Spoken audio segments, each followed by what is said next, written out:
Thank you. So I would like to welcome everyone, the speakers. Recording in progress.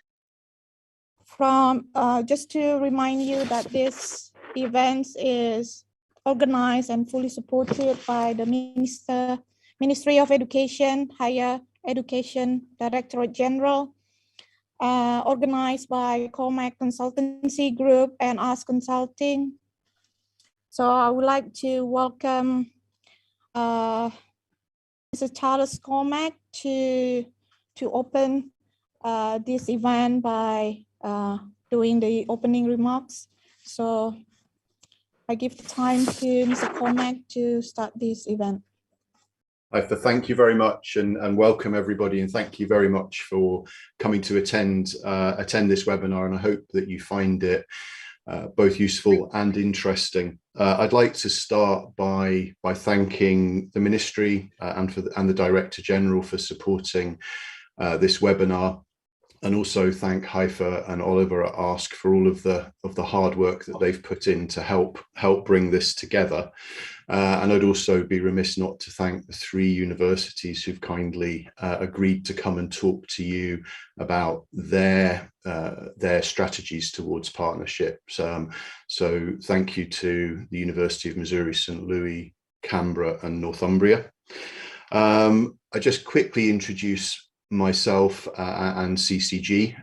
We're an organisation based in the UK. We've been established for 23 years, and we work with universities from the UK, the US and Australia on the development of their international partnerships, and particularly their transnational education partnerships. We have offices in all 3 countries, as well as a number of other offices in different parts of the world. We work for about 60 universities in total, and have developed literally hundreds of partnerships over the past 23 years. And we've also had the pleasure of working with a number of Indonesian universities over the past couple of years, supporting them in developing their partnerships, primarily at the moment with British universities. And it's nice to see a number of those here at this event. We're obviously here today to talk about partnerships, and it's an area, as I say, that we have a lot of experience in developing. We're currently involved, for example, in a major project to bring together 140 Ukrainian universities with 140 international universities to support them during the war with Russia, and also to support them as they redevelop post-conflict. And I think that's a key message of partnership. It's about universities working and supporting each other and learning from each other. It's not a one-way street, but for a partnership to be successful in the long run, it's also important that that partnership spans a range of areas. Obviously, today's focus will be primarily around the development of dual degree programs, but for a partnership to work, it should also include areas such as research, mobility, both student and staff, and of course, capacity building and experience sharing. During the course of today's event, my colleague Aziz Boussafia, who's my co-director here at Cormac Consultancy Group, will give you a brief introduction to the various models of transnational education that are utilised by universities from the UK, the US and Australia. And then our colleagues from institutions in those markets will go into a little bit more detail about what they are looking to achieve through international partnerships. As you can imagine, Indonesia is a country where there's a huge interest from the international community to work and partner with institutions.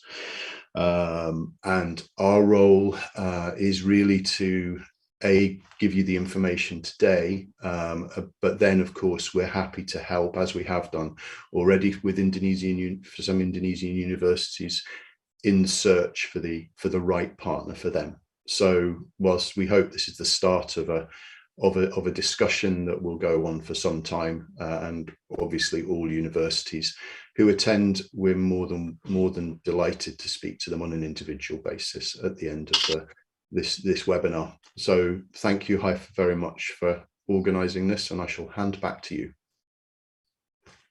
Thank you, Charles.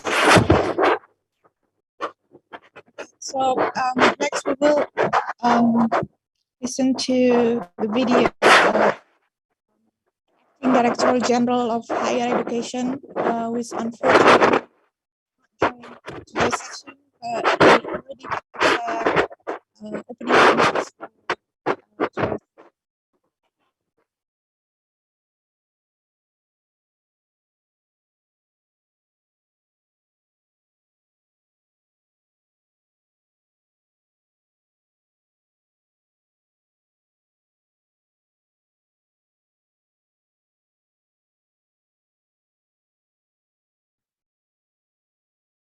Assalamualaikum warahmatullahi wabarakatuh. Good evening, selamat sore, salam sehat, salam sejahtera untuk kita semua. Honorable Charles Cormac, Chairman of Cormac Consultancy Group, Honorable Rectors, Vice Rectors of Higher Education in Indonesia, Honorable Speakers, distinguished guests, participants, ladies and gentlemen. First of all, I would like to thank Allah Almighty that bring us together this afternoon in international webinar entitled Transnational Education on the 22nd June 2022. On this special occasions, let me express my sincere appreciation for all the speakers, guests, participants who participated in this event. I hope this event can broaden our knowledge and also become our opportunity to exchange new ideas and collaborate. Transnational education actually has been implemented by universities in Indonesia since past decade. But this webinar could be an opportunity to improve and expand the cooperation between Indonesian universities and partners institutions abroad, especially in related to the fields of interest of both university. Ladies and gentlemen, Indonesia currently has more than 4,000 campuses, catering for close to 9 million students, and catered by more than 300,000 lecturers and professors, and those students study in more than 30,000 study programs in higher education system, in our higher education system. Way too much actually. The trend, the student body is still growing, every year around growth is around 5%. So currently the gross enrollment rate nationally is about 37%, and it is still growing given the demographic dividend that is currently ongoing. So in terms of access to higher education institutions, actually the number of institutions is more than enough to cater for high school graduates. But what is currently our focus is on how to improve the quality and relevance of higher education by improving the standards and also at the same time transforming our higher education system to be more agile, to be more flexible, to cater with the transformation in the industry, in the workforce. Because like as predicted by McKinsey, and we experience today, that many of the jobs will be disappeared, replaced by new technology, by machine learning, by automation, and Industry 4.0 in this digital era. So preparing for competencies for jobs that is not yet exist today is a challenge for higher education institutions. So the Director General of Higher Education, Research and Technology is transforming our university toward more agile University 4.0 to prepare for Society 5.0. And for that, we need university, we encourage university to collaborate with all partners, all stakeholders in the industry, in the society, in the work, in the professional world, as well as collaborate globally with international partners. Distinguished participants, COVID-19 has shaped what we do today. It changed the way we operate our university, especially in learning management and management process. And now we turn into online learning. And nationally, we prepare national learning management system, which we developed to be shared by higher education institutions. It can cater for more than 1 million students through SPADA, the Indonesia Online Learning System. Now more than 400 universities and higher education institutions share their courses through SPADA. At the same time, we also prepare and develop Indonesia MOOCs, which is collaborations of university through IS Institute Indonesia Cyber Education Institute, which can student can take online learning, synchronous and asynchronous, nationally as well as globally. Students from overseas can take courses from Indonesian universities through IS Institute. Ladies and gentlemen, Director General of Higher Education, Research and Technology, encourage university through higher education transformation policy by encouraging every higher education institutions to aim for 8 key performance indicators that will transform our university to be more agile, to be more responsive, to be more adaptive and creative in facing this global challenge of Industry 4.0 and preparing for Society 5.0. So cooperation between study programs nationally and globally is also very much encouraged. This year we sent about 1,500 students abroad for 1 semester in partner institutions globally. Students can also do internships to take micro credentials, to do humanitarian activities, to teach in remote schools and many other activities, and all as part of the degree, as part of the 144 credits the student has to earn to get the degree. And for that, we develop national programs for Campus Merdeka or emancipated learning. To encourage university to collaborate with partners in industries, we also prepare a matching fund. Basically, we match every commitment of partners, of industries, of organizations to work with our university. For every dollars they commit, we match with the same dollars through Keterika Matching Fund. And this year, government is preparing 1 trillion rupiah. So 1,000 billion rupiah to match the commitment of partners in collaboration with our universities.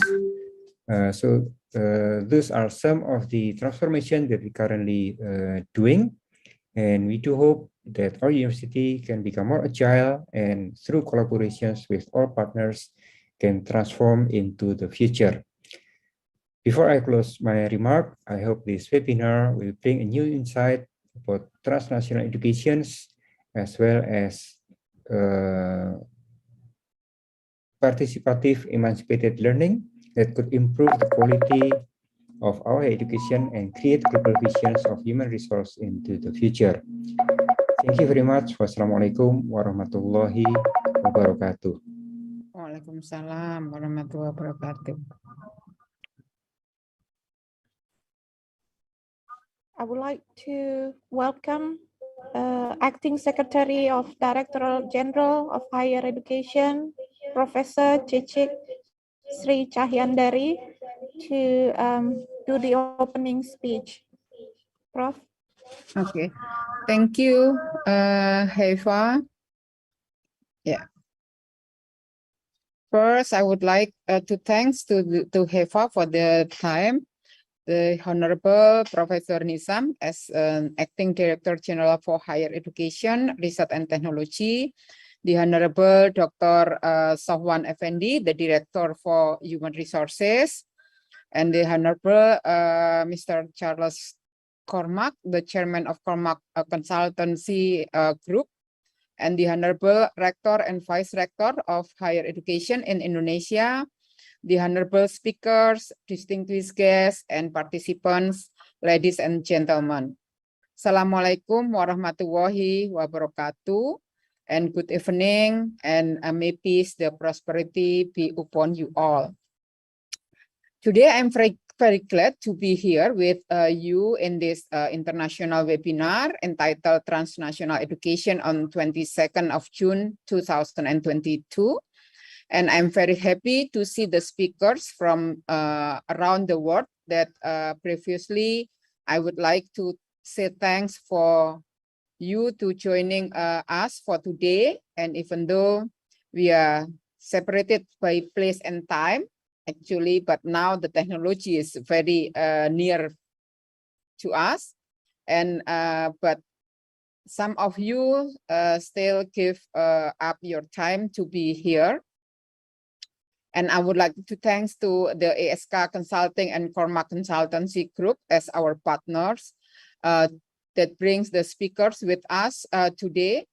And then, but last but not least, I would like to say thanks you to all participants for today's webinar. And ladies and gentlemen, we believe that technology and information has shaped that what we are today. Actually, boundaries between nation and state is limitless. Sorry. So today we could send and receive any information from around the world, especially shaping our higher education model in new era. And therefore, transnational education occurs and give us an opportunity to learn and exchange the point of view with the global learners. I have an optimism that this webinar will give us a positive effect to all participants and stakeholders. And I hope it will improve the cooperation between Indonesian university and some universities from USA, UK, and Australia. And it could be built through the online or distance learning, joint degree, a dual degree, quality arrangement, and accreditation in all level academics such as undergraduate, postgraduate, as well as the doctoral program. This webinar actually has invited all academic state university members and some private universities which already have cooperation with USA, UK, and Australia partners. We have invited actually total of 125 participants, but it might be increasing since this international webinar also broadcast through the Dijen Diktiristek YouTube channel. The Directorate General for Higher Education, together with the ASK Consulting and Korma Consultancy Group, made this international webinar actually. And then this webinar will explain about transnational education from several state perspectives, such as United States of America, United Kingdom, and Australia. Today's webinar will have some foreign speakers from Cormac Consultancy Group, University of Canberra, University of St. Louis, Missouri, and Northumbria University. We will also hear the joint program regulation by the Directorate General of Higher Education that will be delivered by Mr. Sofwan Effendi, or our director for the resources, and some case studies that has been run by Universitas Pajajaran or Pajajaran University that will be delivered by Mr. Roni Lesmana, and also Universitas Trisakti with represented by Mrs. Amalia Zuhra.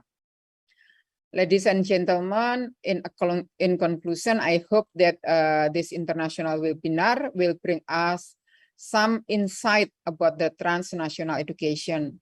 Moreover, it is possible to have cooperation between Indonesia and overseas university, especially in the field of specifically that will be explained on this evening. Have a fruitful discussion. Please enjoy the webinar and thank you very much. And wabillahi taufik walhidayah. Wassalamualaikum warahmatullahi wabarakatuh. Thank you, Eva. Time is yours. Thank you. Thank you, Professor Cici, for your insights. I think everyone can agree that today's session is really aligned with the direction, policy, and the strategy of Higher Ed Directorate General to basically increase the quality of the higher education offering in Indonesia. So before we move on to the next session, I would like to remind everyone to stay on mute.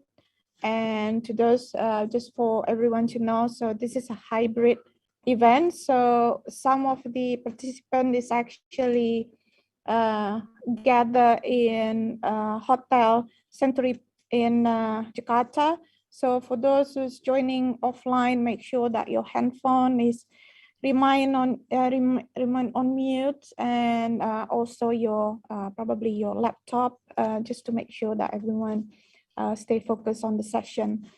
So we move on to the next presentation, which is basically an overall understanding on what will be the best practice for transnational education models. So from this session, hopefully all the university will understand the options that is available to be chosen by university based on their preferences as well as their readiness in terms of their team, their program, and what priorities they want to achieve. So I would like to welcome Director at Cormac Consultancy Group, Aziz, to present the transnational education models, all type. Aziz. Thank you, Haifa. I think a very kind challenge asking me to present all the models and enable universities to be able to choose within the next 15 minutes. That jokes apart, this is a real privilege and a real pleasure to be here with you and being able to share the knowledge and experience that collectively my colleagues Leanne, Mike, and Tom can also add to the discussions. So let me first of all share a presentation so we can have this as a backdrop. Right. Okay. Right. Hopefully everyone can see this my slides, my screen. So my name is Aziz Boussofian. I'm director at Cormac Consultancy Group. And in terms of, to give you some context and some background, before joining Charles, I spent some 20 years working at one of the largest UK universities responsible for international partnerships and developing TNE all the way from Canada, the west part of the world, all the way to places such as Malaysia, Singapore, spent several weeks and visits to Indonesia, trying to develop similar types of TNE partnerships. So the purpose of the next 15 minutes is really to give you an insight at high level without boring you to death, as I can see a very long agenda for us today. So it's to give you a sense of what is TNE, the various models, but critically also to hopefully give you the reassurance that these models can make a significant impact on the quality of education in the host countries, but also to give you confidence that these give the students the right type of opportunities. So in terms of definitions, what we're looking at in this TNE discussions, we're looking at models where it's education qualifications that cross borders. So it's not the direct recruitment of students, but very much about qualifications being mobile. They're based on partnerships and cooperation between institutions. So it's a key requirement in our discussions that it's built on cooperation. As I said already, it relies on programs, credentials being mobile, so it gives the chance to the students in the host country to access those programs and credentials. It may also include the models where it's the international university that crosses borders, so that's your typical international branch campus model. And within the TNE models, you've got either arrangements where the students gained one qualification, and that's the qualification of the international university only, so a single award, a single degree, or you can have arrangement where the students gain two certificates, and some arrangements are described as double degrees and others are called dual degrees. What I want to do today is talk about joint degrees, and that's the degrees where you have one certificate but two university logos. That's very complex and I think outside the scope of today's discussions, certainly within the time limits that we have. Okay, so why engage in TNE? And I think Professor Nazim has already given a very strong rationale and a very strong argument why nations and countries such as Indonesia should encourage local and national universities to engage in TNE partnerships. But looking at it from whether it's the UK, US, or Australia, TNE is a core pillar of internationalization strategy. 10, 15 years ago, it was a side activity that only a handful of particularly UK universities engaged in. Now it's a core activity. One of the main reasons is because all universities are mindful of their international reputations, international ranking, and if you look at what impacts significantly in terms of ranking is citation, reputation, and how well the brand is known, and that's achieved primarily through partnerships. So universities that do not have an extensive network of partners do not tend to rise up the various reputational ranking. TNE specifically serves various strategic objectives. Of course, for the international universities, it's an opportunity to recruit and reach additional students. It allows the university to be present in other regions of the world other than China and India, for instance. It allows the university to reach new audiences. So it's not just about working to recruit students or deliver programs to students, but it's an opportunity to work with local governments, to work with local industries. It serves the primary mission of universities, which is bringing quality education to students everywhere in the world. And so TNE enables universities to widen their access, to make their programs affordable. It serves the capacity building agenda because, as Professor Nazim mentioned earlier on, there is this need globally to improve pedagogies, to bring in new practices. That's what TNE can achieve, but you also, for the international university, TNE allows them to work in new environments and benefit from working in different cultures and with different partners. There is increasingly the sustainability agenda. All universities have to be mindful of their air miles and carbon footprint and the impact they have, whether it's in terms of expanding the size of their campus or how many times they board a plane.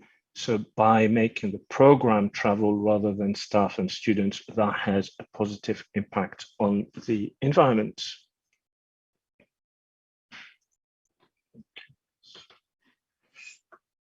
So to give you some figure to illustrate how TNE is now a very important activity amongst international universities, and I'm picking the UK for mainly two reasons. The first is this is where CCG is based, so we are more familiar with the UK context, but also in the UK, we've got the advantage that all universities have to report to our government with statistics on how many students they enroll, whichever part of the world the students happen to be. So for 2021, 160 UK higher education providers, so that includes universities, specialist institutions, all institutions that issue tertiary education qualifications, 160 UK institutions reported to be engaged in TNE activities. So that basically almost every UK institution is engaged in some form of TNE. Overall, it's almost 500,000 students studying for UK qualification outside of the UK. So these are students who are enrolling outside the UK and not expected to come to the UK and yet are able to gain a UK qualification. What are the type? Well, almost 2/3 of these are done through a partnership where the partner institution is engaged in some form of teaching those UK qualifications, UK credits, UK credentials. About 1/3 are through flexible distance learning. So Professor Nazim talked about the growth of online education. So these are models where the students are able to access online content from the UK, but also get some local support, but there's also the branch campus, and that's a very small proportion of all the students enrolled around the world for a UK qualification, just about 7%. And in terms of where this is happening, essentially everywhere around the globe. So it's not your traditional suspect. To illustrate the size where this is happening, I've just picked a handful of examples. So you've got about 50,000 students in Malaysia studying for a UK qualifications. And of course, you've got all the Australian institutions in Malaysia as well as US institutions. In Sri Lanka is about 31,000 students. And for Sri Lanka, that is a way of dealing with all the capacity issue in that country. Singapore is about 28,000, in the Middle East, 59,000. And what is also interesting is that in the EU, it's about 75,000 students. So it's not just a type of developing countries needing international qualification. It's about building capacities around the world, giving international opportunities to students wherever they are in the world, and we can see it there as a prevalent activity in the EU as well. Indonesia, comparatively compared to its nearest neighbor, is about 1,000 UK students. 1,000 students in Indonesia enrolled on a UK qualification. So that kind of gives you an idea of the numbers. Now, the various model. So most people have heard of the franchised degree, but essentially what that is the same program that the international university developed, the same content, the same structure, is being delivered by the local partner. It's the same regulation, same title, the same experience from an academic delivery. The validated provision, it's very similar. The key difference here is that the program has been developed by the local partner, sorry, not the international partner, but the local partner, but it's accredited and validated, so approved, recognized by the international partner as being equivalent to what they've done themselves. In some countries, so for example, in Hong Kong, in Singapore, in Malaysia, they would only allow franchised degrees because that gives them the assurance that what is being delivered in their country is exactly the same as what is being delivered at home by the international universities, the same content, the same pedagogy. Other models of TNE are the flexible or blended mode. So that's a partnership where the content is delivered online by in the UK, US, Australian university, the international university, and the local partner provides that campus experience, which is key to retention, to the quality of experience, and provide all that wraparound support and academic guidance that students need. We've heard that the particular focus is around double and dual degrees for today. Essentially, these are programs that are developed jointly between the local and the international partner, where they combine their content, they combine their expertise, they bring in, particularly for the local partner, it's a way of bringing in new specializations, up-to-date knowledge, up-to-date practices, whether it's in terms of how you deliver specific subjects, specific disciplines, new modes of delivery. And that program is delivered entirely in the host country. often by the local partner under the oversight of the international university, but it can also require students to travel overseas. And by the end of the program, the students get 2 certificates, two diplomas, and often there are joint regulations developed to govern that specific program. One thing to add here is when you develop a partnership, it does not mean you have to do only one of these. And my colleagues here, particularly Tom, can speak about they engage in a variety, in a mix of these partnership models. Some universities will only do one type because that's what they're comfortable with, and others will mix the portfolio of partnerships depending on where they're operating in the world, as well as what the local legislation allows them to do. Okay.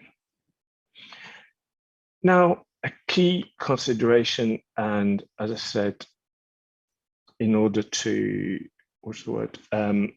bring confidence to the host country, it's important to remember that the students on these partnerships are also considered as students of the international university, and therefore have the same rights, same privileges as the students who are sitting a few thousand miles away.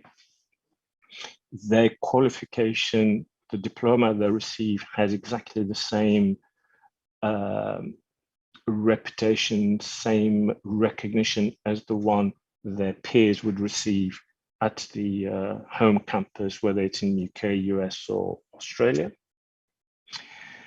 The international university remains accountable to their regulatory bodies. So how they support, how they teach, how they guide these students based overseas, they still have to be accountable to, in the UK, their regulatory bodies such as the Quality Assurance Agency and the Office for Students. In the US is the various accreditation agencies, and Australia is TEXA. So whatever happens overseas need to replicate the requirements that happen in country.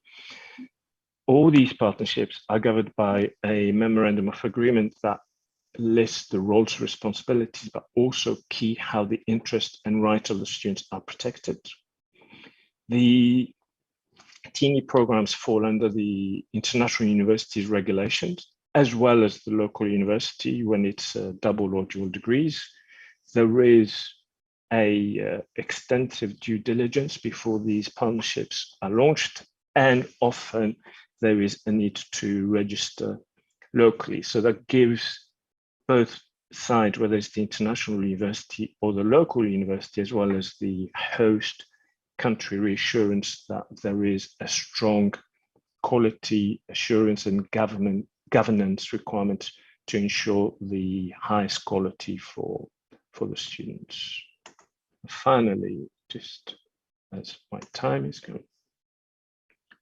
So finally, I think it's worth remembering that these partnerships, whether it's the franchise, whether it's the double degree, they serve the students because they allow them to access international qualifications, international education in a way that is affordable and does not require them to leave their country, their family, in some instances to abandon their job to go overseas.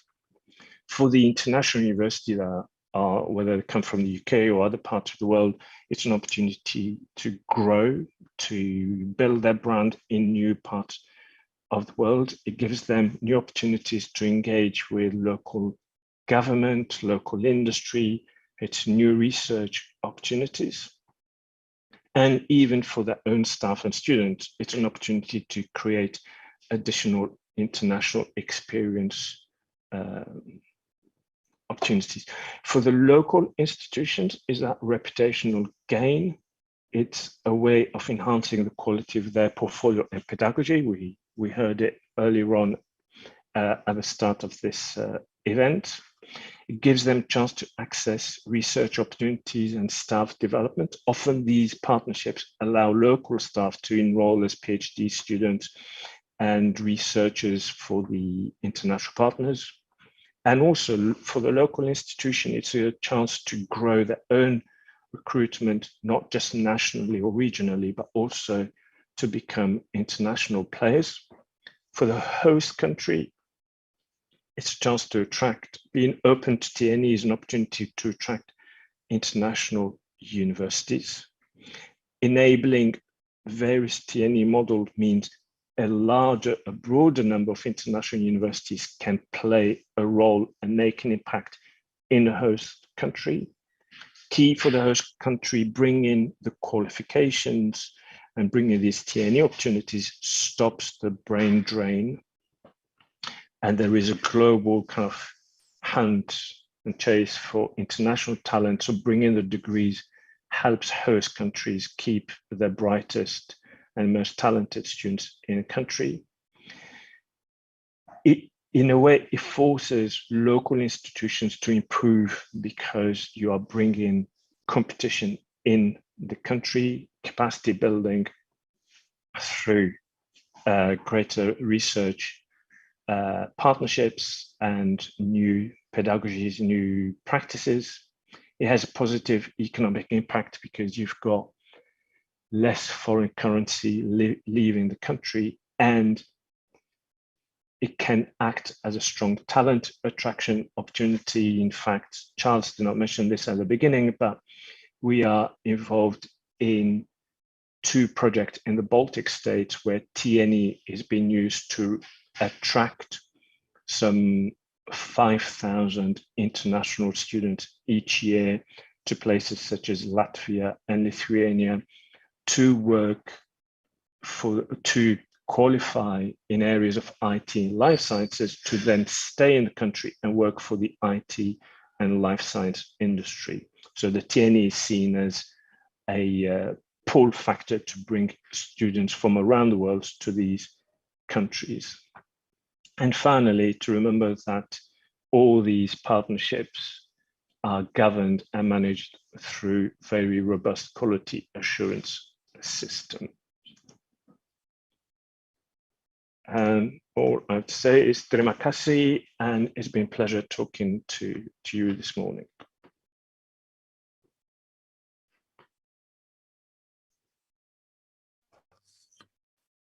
Thank you. I would like to highlight the conclusion, Aziz, if you don't mind, that this basically needs to benefit all stakeholders. So it has to be something mutual. Can everyone in the ecosystem have to benefit from this partnership? So Aziz has explained very clearly on the various models that can be chosen by the higher ed institution. The next 4 presentation, this event probably needs to be in 2 days rather than 150 minutes. So in the next 4 presentation, the institution can learn from each countries, because different jurisdiction probably have a different set of requirements, a different set of policy and regulation. So I think it's good to have a good understanding on each country's particular requirements. So we're gonna start with the Australia perspective. So I would like to welcome Mike Ferguson, the Director of Global Student Recruitment from University of Canberra, Australia, who is gonna explain the transnational education model within the Australia perspective. Mr. Ferguson.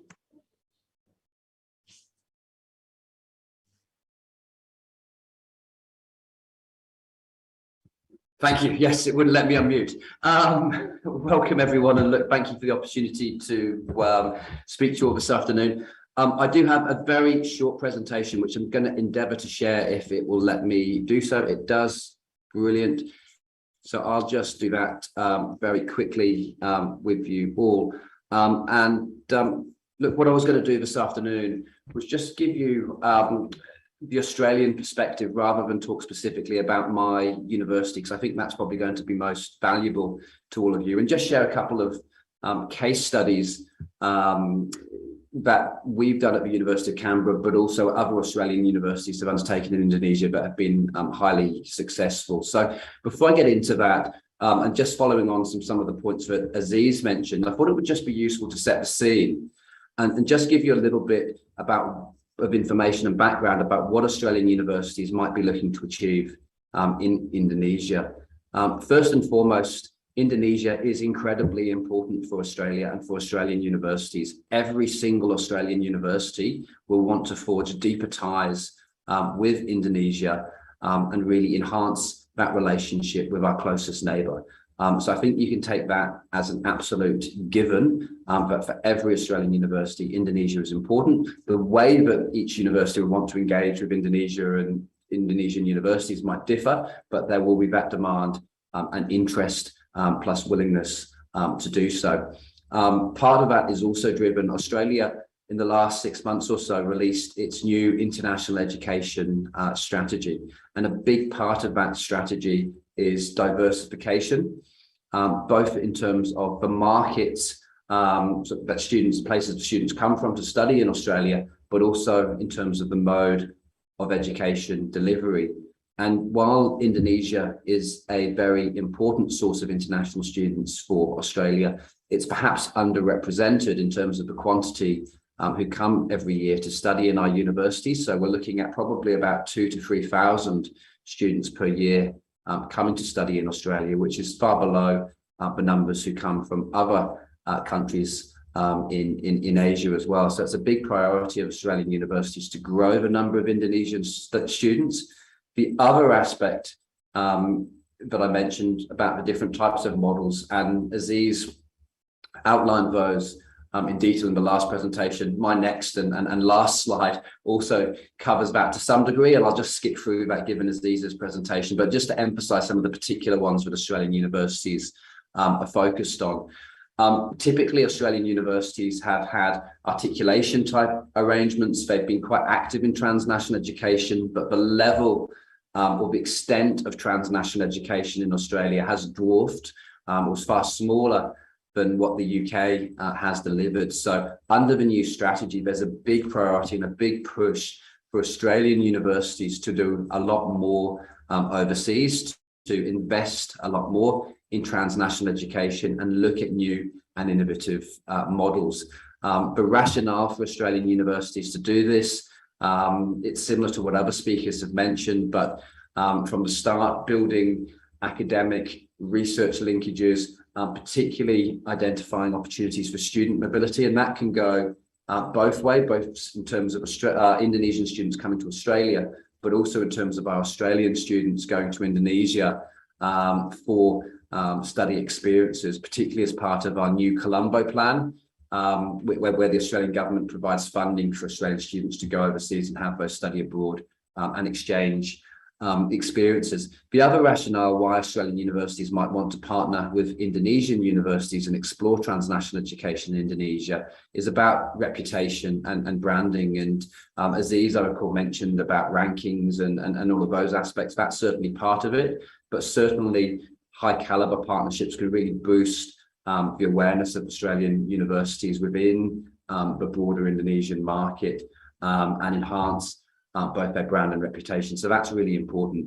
In terms of the types of models, as I said, I won't go through these in details, but everything on this slide is of interest to Australian universities. It will just differ depending on the actual university and their history of engagement with Indonesia and their risk appetite at the moment as well. That's a very important factor given the quality assurance demands and demands of the regulator, TEXA in Australia's case, which Aziz mentioned. So some of these are easier than others to deliver. Certainly something like an articulation arrangement or a dual degree is generally relatively simple for an Australian university. The University of Canberra, we've got articulation arrangements currently with 3 Indonesian universities. They've been quite successful. Many of them have been in place for some of them up to 10 years.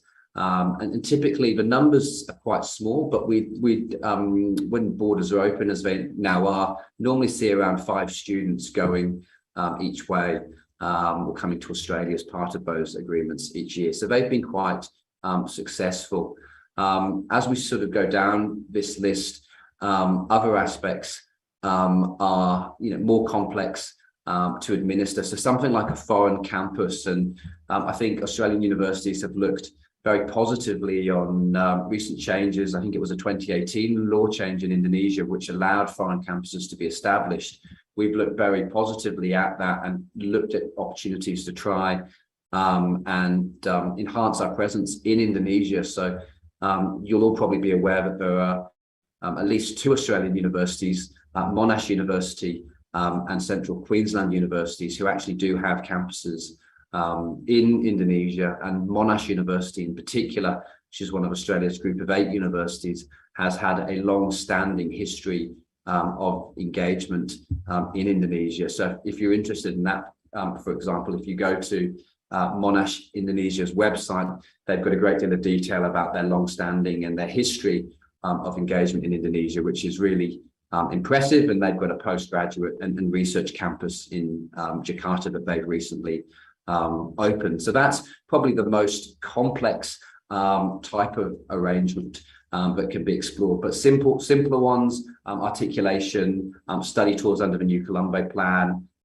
exchange arrangements, very simple to implement, and often for Australian universities, and particularly my current university, what we're looking for is deep, long-lasting relationships. We're not after a relationship that just sits on paper. We're after a meaningful relationship that will encompass multiple aspects of these models over time. So it might be that we're looking to start very simply by looking at an exchange agreement or an articulation agreement, but over time, those sorts of relationships can progress into something that involves what we refer to as transnational education in Australia, which is where the Australian university is actually teaching in Indonesia. So often start simple, build the relationship over time, and then deepen it is where we're looking to come from. And I think, just to re-emphasize that point, it really is about having deep, meaningful relationships. I don't think Australian universities as a whole are interested in paper relationships. We want to actually work closely with Indonesian counterparts and have relationships that encompass everything on here, but also, of course, academic and research collaboration as well. So look, that's probably it for me. I'm conscious it's a busy schedule, so I don't want to overstay my welcome, but very happy to take any questions about any of that. Thank you, Mike.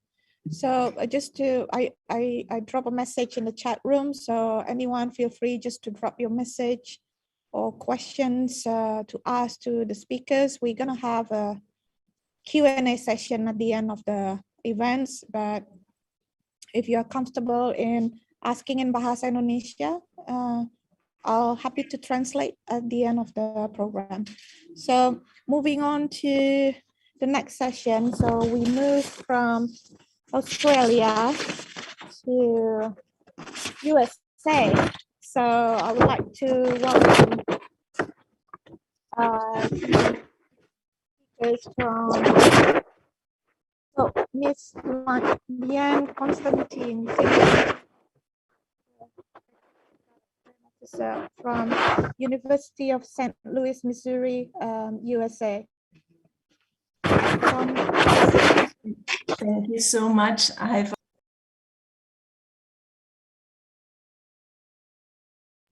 you still on mute? Sorry. So I repeat my thank you then. Thank you, Haifa. I hope you can hear me now. And good afternoon to Indonesia and salam alaikum. Hello to everybody else elsewhere here.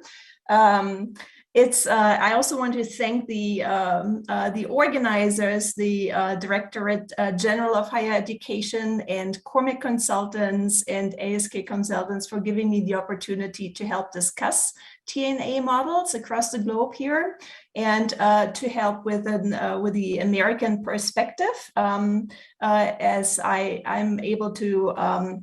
I'm looking forward to feature our university and our experience here. So my name is Liane Constantine. I oversee international affairs at the University of Missouri St. Louis in the United States.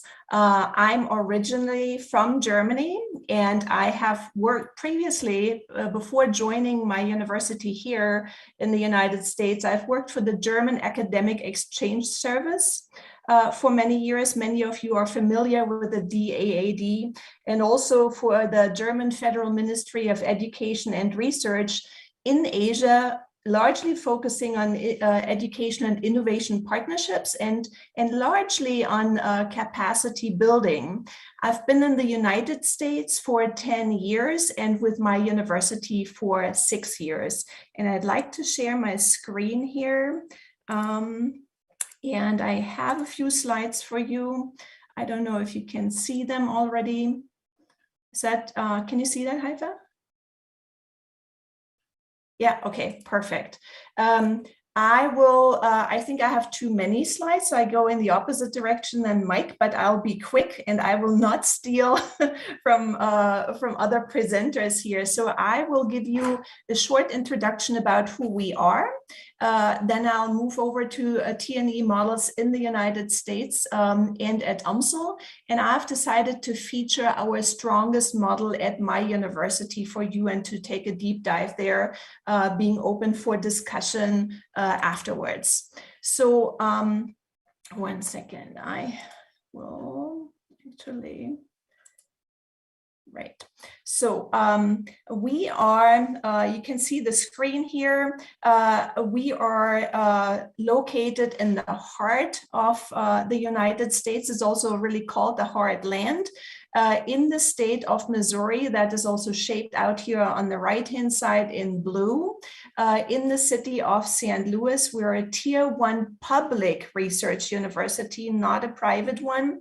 We are part of the so-called University of Missouri system, as every state in the United States is obligated to offer public education. So we are one of those systems, and our campus is located in the biggest metropolitan area in the state of Missouri, and the city is called St. Louis. And for everybody on the call who has never heard of St. Louis, you're in great company. Coming over from Germany, I was not familiar with the area, planned to stay 2 years, and fast forward, I'm still there because of the next bullet point here. We are also the fastest growing city for entrepreneurship in the United States. It's a little known fact. And we are right in an innovation hub for biotechnology, very much for IT, cybersecurity, supply chain, the supply chain industry, and so many more. So we're a really growing area, and we have a lot of great universities and a fantastic environment there. So one thing I'd like to add for our discussion here today is that the University of Missouri St. Louis, as we call it, UMSL, UMSL UMSL, is not like many other American universities reaching their internationalization through direct student recruitment, but our backbone have always been partnerships. And that was my personal reason to actually join that particular university for what they're doing in this space and what we are still doing in this space, and now being in charge of the unit doing so. So Aziz has given me a great head start here with the TNE models that he has already covered. I will not go through the entire list. What I would like to do is to shift the focus on just the right-hand side, the column that says UMSL, that is my university. And I will hit on some models and tell you what we have and where we have opportunity for all the universities or the government entities that are here interested in potential partnerships with us. So we start on the bottom. online education in the broader sense and with the various models that are possible there. We do have international enrollment for sure in our online education. And we happen to be one of the best ranked online program universities in the entire Midwest region in the United States. We are still open for more opportunities like cohort building and micro hubs and all the good stuff to give it a little bit more structure, as after COVID, everybody has learned that this is an opportunity for institutions to go above and beyond there. So we have the progression model where we basically accept the degrees of our partner institutions, and students and graduates can slide in right into our graduate school with ease. And we have those available for established partners, and that comes with the benefit for them. If they are cohort based, they can also benefit from better pricing models with us.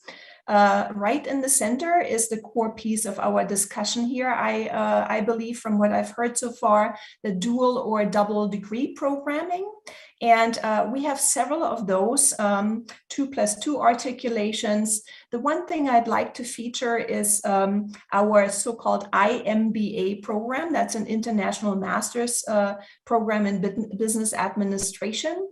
And that is not for free movers. For that, we have another MBA program for free movers, basically. This IMBA program is exclusively for select partners. It's 1+1, a two-way mobility, also for our own students to gain the international experience they desire. And our partner countries there are Germany, Norway, Taiwan, and South Korea most recently. And we are open to grow that field for sure, not just for the IMBA program, but the dual degree program. We're currently in negotiations with several institutions around in several countries. Very exciting. I'm not aware of any joint degree program at UMSL right now, but certainly of franchise agreements. And one thing I'd like to feature here is an EDD and doctorate degree program that we have with a Chinese university. It's highly competitive, it's fantastic quality, and it also offers opportunity for our faculty community to teach internationally, and that is very much embraced by our faculty community there. So I take one little skip here and I jump to the top to the branch campus model. We don't have branch campuses per se, in the sense, Aziz covered that very nicely there, that both in the franchise agreement and also in the branch campuses, the degree would be awarded by the US institution in that case. Instead, I've squeezed in something else that we call institutional international partnership, for lack of a better term here. And what we do there is our bestseller and most respected model we have in international partnerships, because we are foundation members for the two first American-style universities in the countries of Oman and Kuwait. And that is the exact model where I would like to take you for a deeper dive on, like, how we did it, why we did it, and what is open, what opportunities do we have in the future for potential new partners. That also does not mean that I'm limited to I'm limiting you to just this model, and I'm also open for questions about the United States in general, if you have any questions afterwards. So the initial motivation for this particular model, for saying, why do we help these two countries to build their first American-style institutions 25 and 20 years ago, exactly this year. To give you a little bit of a background, in the end of the 1990s, so soon after the Gulf War, there was a big shift in the Arab world toward opening their educational markets for all the reasons that Aziz has mentioned before, diversification, and you see that on the right-hand side here in the on that slide. Why are the Gulf region partners interested in that?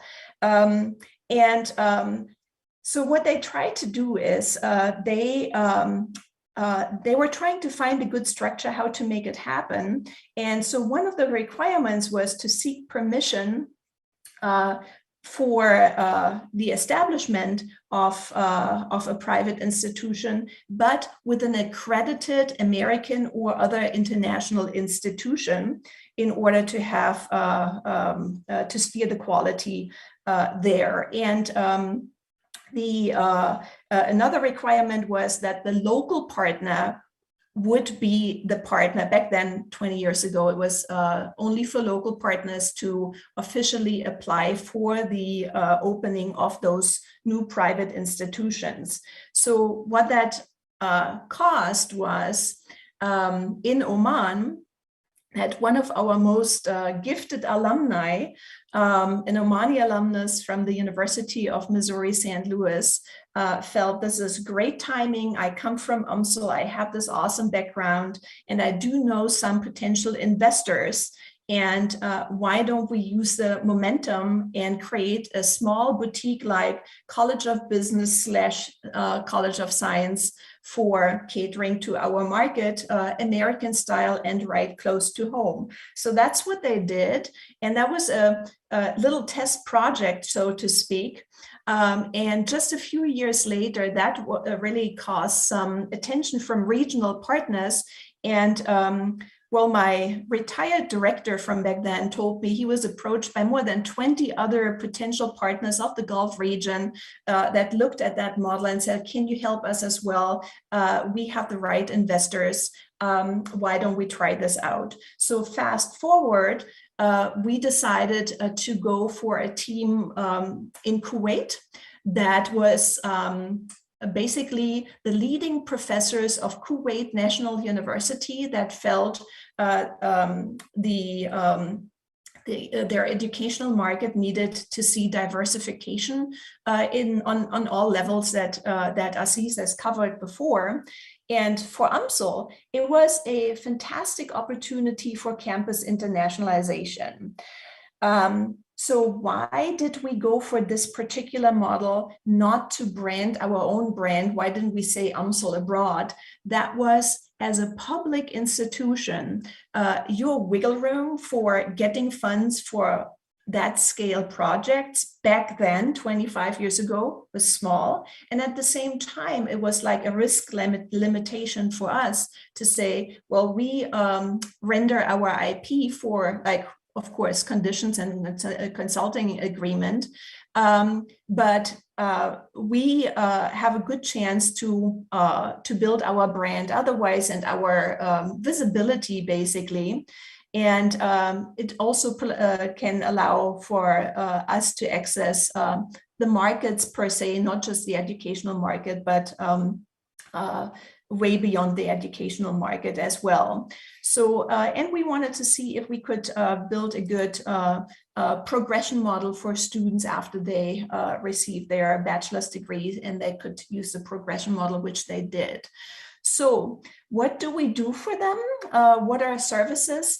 In a nutshell, basically, we provide anything and everything that is needed for an institution to be grown. Initially, in the first years, we actually helped with the whole design, building the buildings, and sketching out a plan for the first colleges of business, both in Oman and in Kuwait, and then the College for Arts and Sciences in Kuwait as well. So right now, years later, so we are frequently offering academic program evaluation and formal reviews, as you have the list right in front of you here. And we do faculty promotion reviews, American style. We still do a lot of new program development. Not everything flies. There's a lot of work in there. We have a huge area of helping those institutions to shape student success services and student services in general. Also, again, American style. Which is great. I mean, you have heard, I've learned, I come from Germany, I worked 12 years in Asia, and now I have 10 years in the United States. So when I compare that, I'm really, every day I'm impressed by our student services offered to our student population, and our Middle Eastern partners are very much aware of that. And so they're keen on having the best duplicate in their places. So we have done substantial, we have rendered a substantial assistance in accreditation processes, and this has been extremely helpful for GUST, the Gulf University for Science and Technology in Kuwait, because you'll see that on the next slide, they have reached a lot of accreditations, which gives them a big market advantage. In earlier years, we hired all their faculty on site in the United States and were able to recruit them to the Middle East, which was huge. And we are still somewhat active in that space for HR questions as well. And we run fellowship, scholarship, and the already mentioned 2+2 programs and a couple of other things. So watching the time here, real quick. How does it work agreement-wise? So we have a consulting agreement on an annual retainer, meaning an annual fee that they pay. That included in that agreement is the rendering of our intellectual property and a set of services that is included in this fee. And then we have another set of services that are determined for extra compensation or extra fees if they are requested and required. Key to our success, because I really see that as a huge institutional success to be still in the business after more than 20 years, is our annual visits both ways, and not just by the global office, but by the chancellors, by the provosts, and regularly by key faculty members of key areas where the focus is on growing together. So, and currently we're looking into, of course, I mean, COVID has taken us a little bit off course here with everything, but we are currently looking into adjusting the agreements. I'll come to that in a second. I just wanted to feature real quickly, like give you a little bit of who they are. I still need to insert the websites of those institutions for sure. I just realized that. So MCBS, the Modern College of Business and Science in Muscat in Oman, started with a few hundred students in the early 2000s and is now at a student enrollment level of about 1,600. They offer undergraduate degrees in business and computer science, and they are accredited by the Accreditation Service for International Schools and Colleges. Their tuition is exclusively paid to MCBS, to the Omani institution. And then very typical for the Middle Eastern or the Gulf region, I should say, is that the government is supporting all institutions with scholarships, and there are systems to that. In Oman, there's about 80% of the students receiving those government scholarships, and they receive certificates that state the UMSL affiliation, so the affiliation with us as the University of Missouri St. Louis. Their tuition is mid-range within the Omani market, which is about 50% of our UMSL in-state tuition.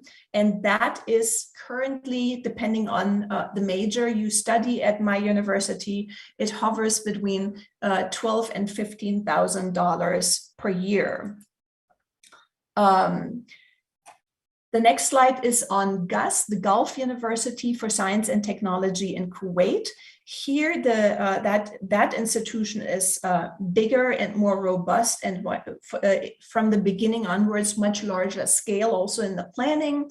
Again, they started out with a few hundred students and have now reached the 4,000, even 4,200 student enrollment level. They have a broad variety of business degrees and have a College of Arts and Science as well, offering undergraduate degrees in both areas. And they have one graduate degree that is the MBA program that is, and again, all their programs are modeled after ours at UMSL. So accreditations are remarkable. So the Private Universities Council that UMSL actually helped found also 25 years ago is the Kuwaiti institution that accredits them, and that has all the requirements that come that are part of those accreditations. And then the other accreditations you see here followed the PUC are international accreditations, largely American accreditations for individual disciplines like AACSB for the College of Business, ABET for computer science, and others are major relevant or research area relevant.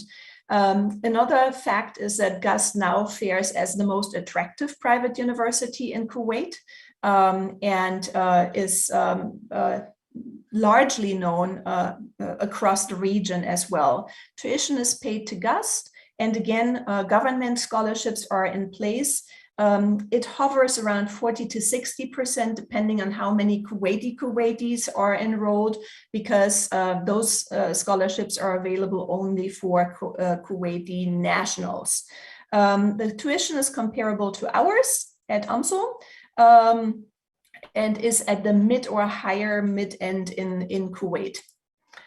So the return or on investment or the value. So what has it? Where are we at?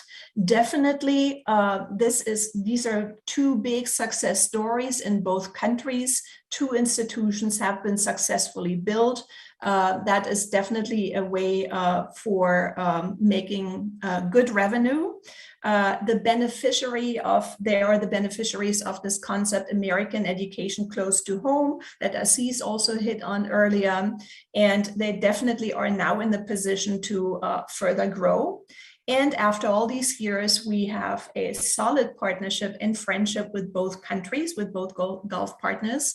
For UMSL, the brand building intention has paid off. We are a name in the region. People know us. We are connected with all the embassies, local governments, and also with other sectors like to the government, to the commercial sectors and beyond. We do get reimbursed for our IP for sure. And the biggest thing for us is really that our campus community carries all that and is excited about it. And that's what I think you all need, we all need for T&E models of any kind, the buy-in of the faculty that is supposed to partner. At the end of the day, we're negotiating programs and their programs that they run. So looking at the time, I think I'll go really brief on this one here. So we certainly plan on moving forward, like turning the corner with both institutions now that their needs and interest have a little bit shifted, and ours have so as well. And on a side note, besides those two partners, we have now been able to also establish our own offshore brand with a logo and everything to be able and ready for more capacity building opportunities around the globe.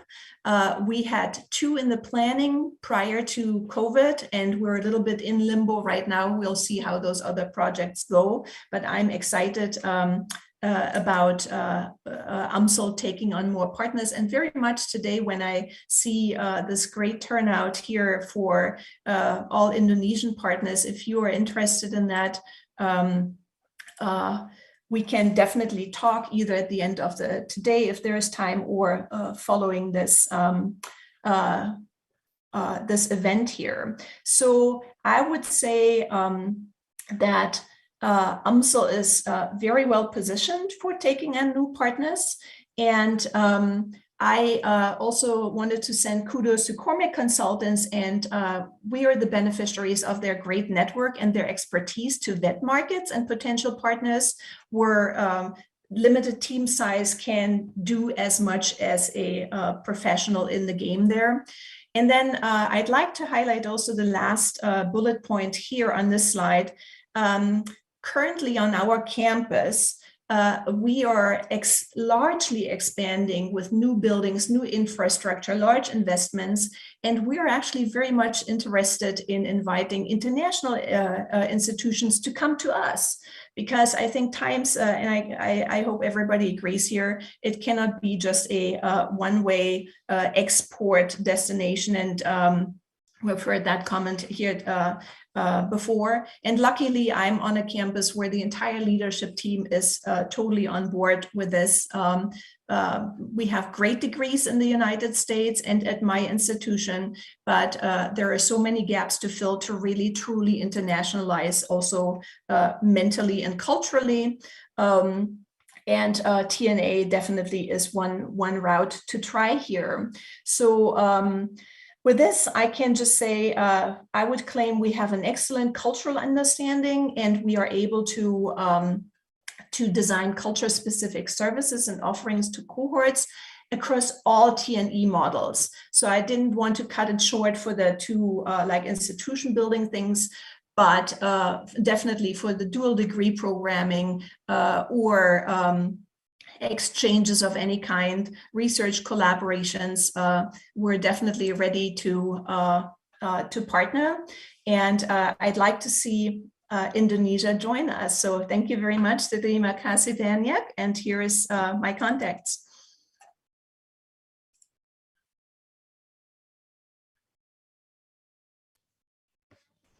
Thank you, Leanne. We have a very active discussion in the chat box, so all participants, keep it coming. I'm sure the presenter is more than happy to answer your question, which they already did. I think there's one question for you, Leanne, so maybe you can have a look and answer the question. So the next session is from UK, so I would like to invite Tom Allardyce, Assistant Director TNE from Northumbria University, to present the UK perspective. So Tom, over to you.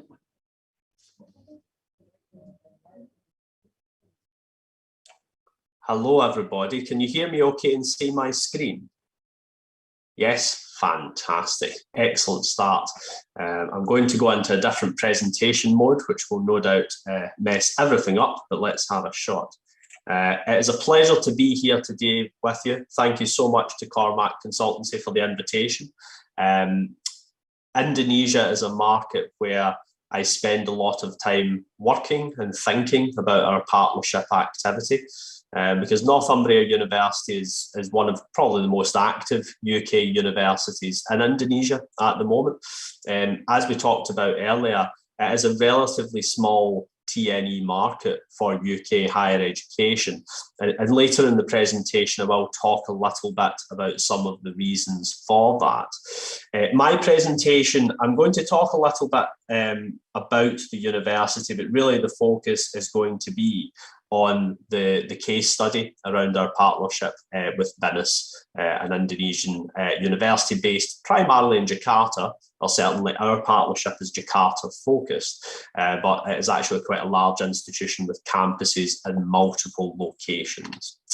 So a little bit about Northumbria University to start off with, for those who might not be familiar with the institution.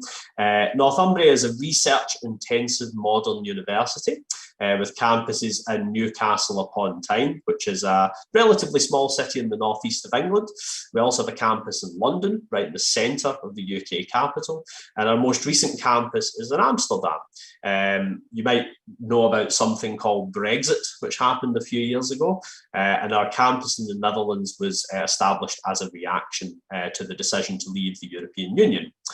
We are the top-ranked post-92 university in the United Kingdom. So UK universities are divided up into different categories, partly defined by when they achieved university status. So Northumbria as an institution dates back to the 1800s, but we became a university in 1992. And around 40 universities got university status then, and we are the strongest of those universities. And that is partly because of our growing research profile. We're the fastest rising UK university for research power, as per the recently published research excellence framework results, where we had very strong results.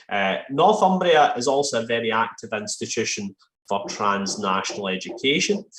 We have been operating in TNE for over 20 years. We currently have 17 partnerships of varying sizes and configurations operating across 10 countries. And in Aziz's presentation, he talked about some of the top locations like Singapore and Hong Kong and the Middle East. We operate in all those locations, plus some slightly unusual destinations, such as Grenada in the Caribbean, where we operate a medical partnership. Many partnerships which Northumbria operate follow a standard franchise model, where we provide a programme to a partner institution and they deliver that programme on Northumbria's behalf. So most of our partnerships will follow that model. We don't currently operate any international validation partnerships. We have some dual degree partnerships, but in terms of size, scale, most of our partnerships are franchise based. However, our partnership in Indonesia is entirely unique within our portfolio because it's really had to be designed around the Indonesian regulatory environment, and also over time it has really evolved as regulations in Indonesia have changed. So the university is very active in Indonesia, has been for many years, and currently we have around 200 students in Jakarta completing a Northumbria University Award through our partnership with Bina Nusantara University, more commonly referred to as BINUS. So we've talked about Northumbria. Who are our partner in Indonesia? Hopefully many people on the call will be familiar with BINUS. It was established as a university in 1974. Although similar to Northumbria, the institutions date back further than that. It has an impressive range of international accreditations, including AACSB, which is also an accreditation that Northumbria hold. It is a large institution. I say large, it's probably about the same size as Northumbria, actually. We also have around 32,000 students, and BINUS has 33,000. Probably the primary difference between Northumbria and BINUS is that their student body is spread over quite a large number of campuses. So in Jakarta and the greater Jakarta area, they have 7 campuses, and also campuses in Bandung, Malang, and Semarang. And they're an institution who's opening new campuses and learning centres all the time. Now, BNSD, which is the BINUS Northumbria School of Design, is the brand under which our partnership operates. And the main campus for the School of Design is in the FX campus, and there are some design labs in the JWC campuses, both of which are in Jakarta. So a little bit about the partnership history. BINUS and Northumbria have a long-standing relationship dating back to 2009. In reality, the relationship extends back further than that, but in terms of a properly formed partnership, 2009 was when we properly started. The partnership went through various stages of evolution. It started off as a validation partnership originally, but it reached its current format, the BINUS Northumbria School of Design, in 2014. The active model we have at BINUS is a dual degree. So as he's described in his presentation earlier, that is an arrangement where both institutions would award separate qualifications or separate degree certificates. So that is different to a joint degree, where it is one certificate awarded by both institutions. And we do have some partnerships which follow that model. The current award titles we have available through the partnership are Global Fashion Design, Global Fashion Management, and Global Visual Communication Design, which is basically graphic design. So this is a very creative, art and design focused partnership, which is a major area of strength for Northumbria University as an institution. Now, the partnership model is quite different to dual degrees, which you might see some UK universities operate. As Aziz explained, a lot of dual degrees involve student mobility, so they travel to the UK and some form of articulation agreement forming the basis of that relationship. Our partnership with BINUS involves Northumbria academic staff travelling to Indonesia and teaching Northumbria modules as part of the BINUS programme. So it's a slightly adapted version of a dual degree. And we will talk a little bit now about the programme structure. So apologies if this gets a little bit technical. So it's a dual award structure consisting of 480 UK credits. UK universities follow a fairly standardised credit value system, and a bachelor's degree is usually 360 credits, but this particular dual award is 480 credits. There is a conversion model in place to convert the BINUS credit value, which is completely different to ours. They operate to an SCU credit value, but we have a model in place to convert those credits to the UK credit system. Now, the final dual award classification is based on student academic performance across 120 UK credits, which sit at level 6, which is the final year of an honours degree at a UK university. Our regulations dictate that for a dual degree, we must base classification on 60 credits taught by Northumbria University and 60 credits taught by our partner BINUS. However, in this model, the credits taught by Northumbria University are actually embedded in the programme structure in Indonesia, as we'll talk about in a second.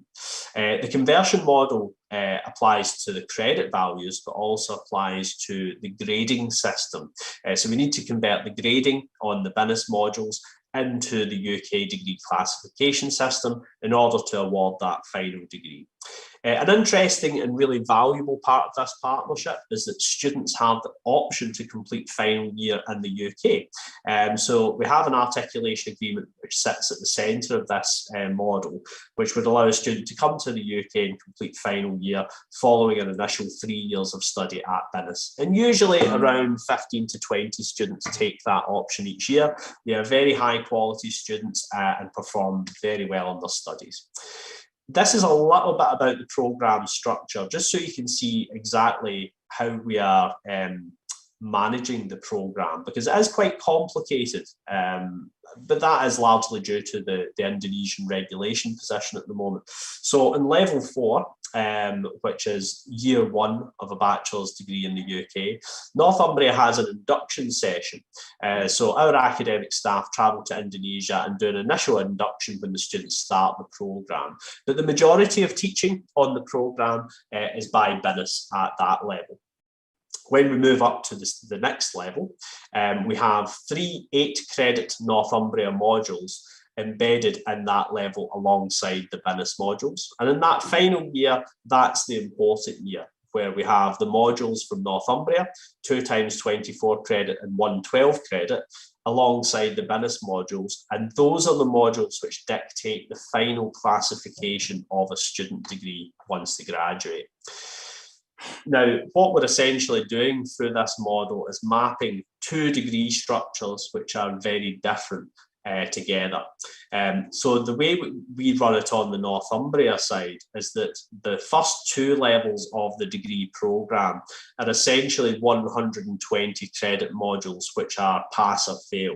So we're not looking particularly at student academic performance at this stage. We're just making sure that the students complete all the BINUS modules and all the Northumbria modules, and that allows them to progress to the final level 6. And it's when they reach that final year that their studies in both the BINUS modules and the Northumbria modules are very important, because as I mentioned earlier on, those are the 60 credits from BINUS and the 60 credits from Northumbria, which will dictate the final award classification. So the 2 degree certificates which the students will receive from BINUS and from Northumbria, the grade, the classification of those certificates is based on the academic performance largely on that final level and the performance on both partners' modules. I think probably the main thing which you can pick up from that description of our partnership is that it is very complex to operate. It is possibly the most complex partnership we have within our portfolio, but it does work very well and has worked very well for a number of years. However, I wanted to draw out a few points around TNE in Indonesia more generally, which kind of allude to why we have such a complicated system and process, and why we are somewhat limited in what we can do in the market at the moment. Because Northumbria is very keen to do more in Indonesia. My view is it's a market which holds massive potential for transnational education, but the regulatory position does limit us somewhat. So essentially, a lot of the partnership models which UK universities operate successfully in many countries are not permitted in Indonesia, or at least they have to be delivered in a very adapted form to meet the Indonesian requirements. I know that there have been some positive changes in Indonesia, particularly around the ability to establish a campus, so for foreign universities to establish a campus in Indonesia. However, that's a very significant investment for a university, and for many institutions that will be seen as too significant investment where they maybe don't have any experience in the market. The campus establishment model is only open to world top 100 universities at the moment as well, and that is very limiting. A lot of the world's top 100 universities do not do a lot of transnational education. Northumbria, for example, whilst we are very strong in a lot of areas, we are a world top 500 university, so the campus option would not be open to us at the moment. There is a need to establish simple TNE models which allow smaller scale partnerships to flourish. And I know that Aziz and his colleagues in Cormac Consultancy are exploring different models which are compatible with the regulatory position, but allow universities to establish new relationships with partners which provide a foundation on which to build. It's very important that partnerships start in a small and sustainable way and build over time. For many universities, they will want to take that approach rather than going to Indonesia and instantly setting up a branch campus. So I think what is key to developing the market is really establishing TNE models which are simple for both partners to understand and to operate, which are sustainable, but which allow for future growth. I think one of the main challenges we have had at Northumbria is that the Indonesian regulatory position does change fairly frequently. So last year we had to re-engineer the academic structure of the programme again to meet the latest requirements from the ministry, which was a lot of work, but it was important work, and I think we've ended up with a better programme. I think another final point I would make is that for many of our transnational education partnerships, they largely serve the local population. So all of the students, bar maybe one or two on the BINUS partnership, are from Indonesia. And that's fantastic. It helps develop the local economy and contribute to local talent. However, it's very attractive for universities if there is a visa arrangement in place which allows for recruitment outside of the delivery location. So Indonesia is a prime location within Asia to attract students from a wide variety of different countries, both within Asia and outside. However, I'm not totally sure that the visa arrangements for students are simple and attractive at the moment. And that's probably an area that needs to be addressed to support the future growth of these partnerships. So according to my stopwatch, I managed to deliver that in 15 minutes, 22 seconds, which was my allotted time slot, which I'm quite amazed at. I hope it wasn't too complicated. I hope it provided you with a lot of useful information on just one example partnership from a UK university. And I will be hanging on for a little while if you have any questions.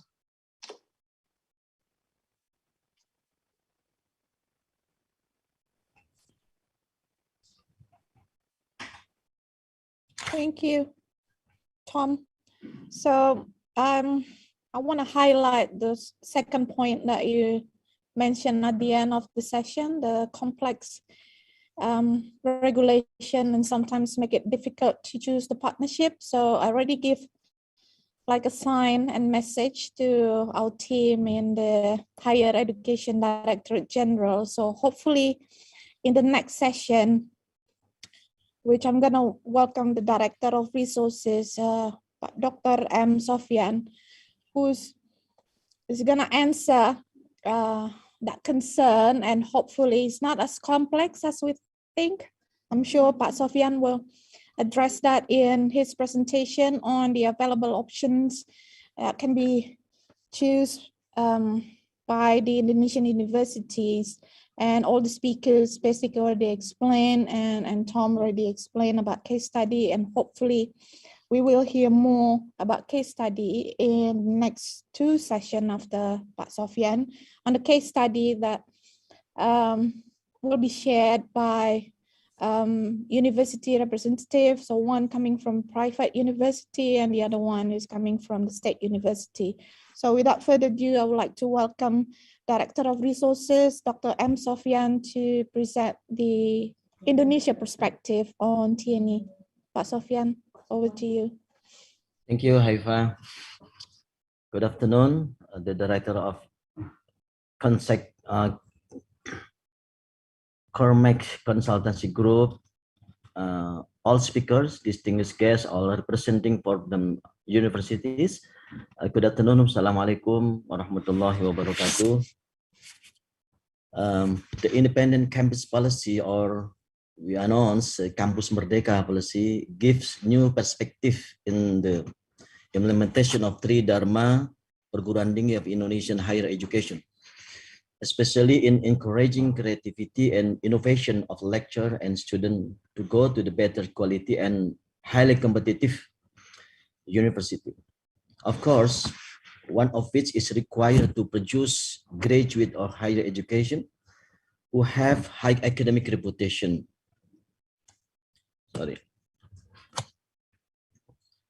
High academic reputation and are oriented towards in meeting the needs of the industry's need and other field of work at the international level.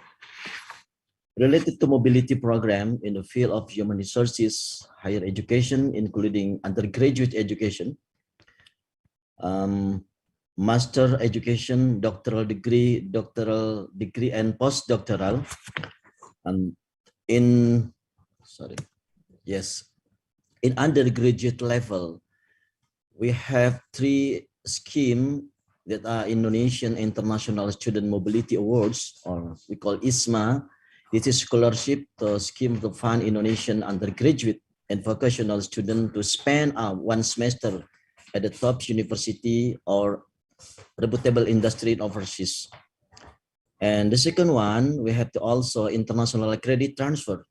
It is a grant to support the recognition of credit and learning outcome earned by Indonesian students from the overseas universities based on U2U agreement between Indonesian university and other university in abroad, and also between Indonesian descending institution and in its counterparts overseas. This as the host institution. MED also has ASEAN International Mobility for Student, AIMS. This is student mobility program for citizens SEAMEO member countries. And the next, my presentation, I will discuss about master and doctoral level mobility program, and including pre-doctoral and post-doctoral program. Program. The first group, this pre-doctoral level, for excellent program with policy, the Directorate General of Higher Education, Research and Technology, namely the talent scouting, English proficiency enhancement program, bridging course, and similar like, or known as PKPI. Especially for PKPI, this is a domestic program for scholarship acceleration program between master and doctoral program studying in Indonesia, but 1 year, 6 months until 1 year, they have opportunity to join publication, join research in the overseas industry or overseas university. This already it already had committed letters between Indonesian university as and other university in the world. This for program equip prospective overseas doctoral student to improve their understanding and skill in English and ability to write scientific article, so they can successfully publish them in the reputable international journal, especially for docent, university teachers, and also student. Included in this program are conducting collaborative research with foreign researchers and getting reputable campus supervisor abroad. So like talent scouting, this is a workshop on doctoral research, proposal writing, and practical. Sofwan, ini sepertinya presentasinya tidak jalan, Pak. Slides-nya mungkin bisa di Zoom untuk bagian-bagian yang tadi Bapak jelaskan, Pak. Mohon maaf. Ya, ini masih di sini, Bu. Masih talent scouting. Masih pre-doctoral. This already seen by pre-doctoral level.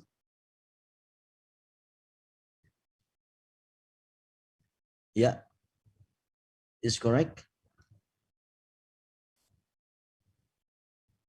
Okay. This is pre-doctoral level. This already talent scouting, English proficiency enhanced program, and bridging course, and all of PKPI. I already mentioned PKPI as expanded scholarship program acceleration student between master and doctoral program studying in Indonesian university, and all student has opportunity to research collaboration between Indonesian university and research industry or research research agent in overseas that already has committed letter between Indonesia and overseas. And the second group program is Master and Doctoral Education Program. The Ministry of Education, Culture, Research and Technology, and supported by funding from the Indonesia Endowment Fund for Education, just LPDP, and under Ministry of Finance, programmatically encourage lectures, teacher university at public and private university to take master and doctoral degree both domestically university and also abroad university, including joint degree and double degree. This is one scheme for the mobility program. In addition, we have also program that has joint funding program, one of which is with Austria, or Indonesia Australia scholarship program. This collaboration invite potential Indonesian lecturers to take doctoral program at university in Austria with a funding scheme from the both countries. This is sharing funding between Indonesia and Australia, so that student they have two resources funding from Indonesia and also from Austria. Ladies and gentlemen, the next program, the third program group, the third group program is postdoctoral. For this group program is in addition to the postdoctoral program, also the Ministry of Education, Culture, Research and Technology has several programs such as we call SAME, Scheme for Academic Mobility and Exchange. world-class professor, and also DICTG SPS program. This is joint research project. This program are very prestigious and excellent program for Indonesian lecturers.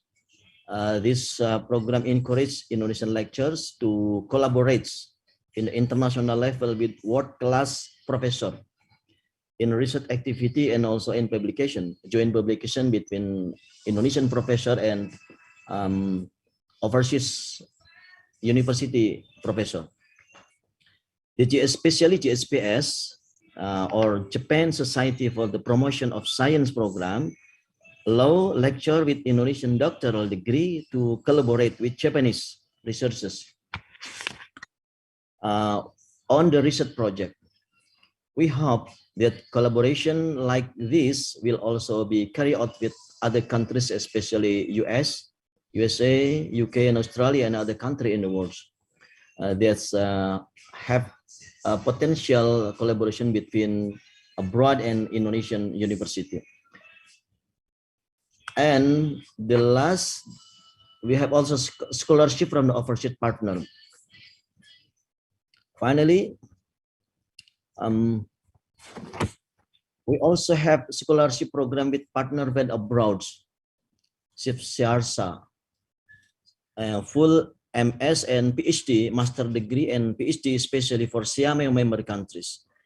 The second one, we have also the Spindem Hungaricum. Even provides scholarship for undergraduates, master, and also doctoral degrees from the Hungarian government.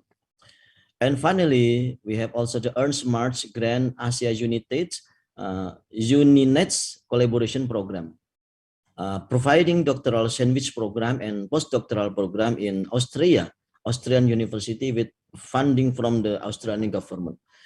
So the finally, I do hope that the mobility and exchange program will continue and improve the quality of Indonesian human resources, especially lecture from the Indonesian university, both state and private university, and also we have to improve the next generation of Indonesia to get the, international level.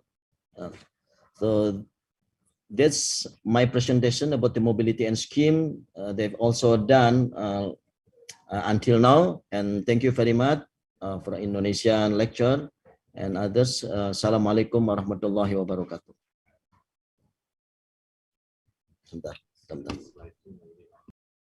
Thank you, Pak Sofwan, for your presentation.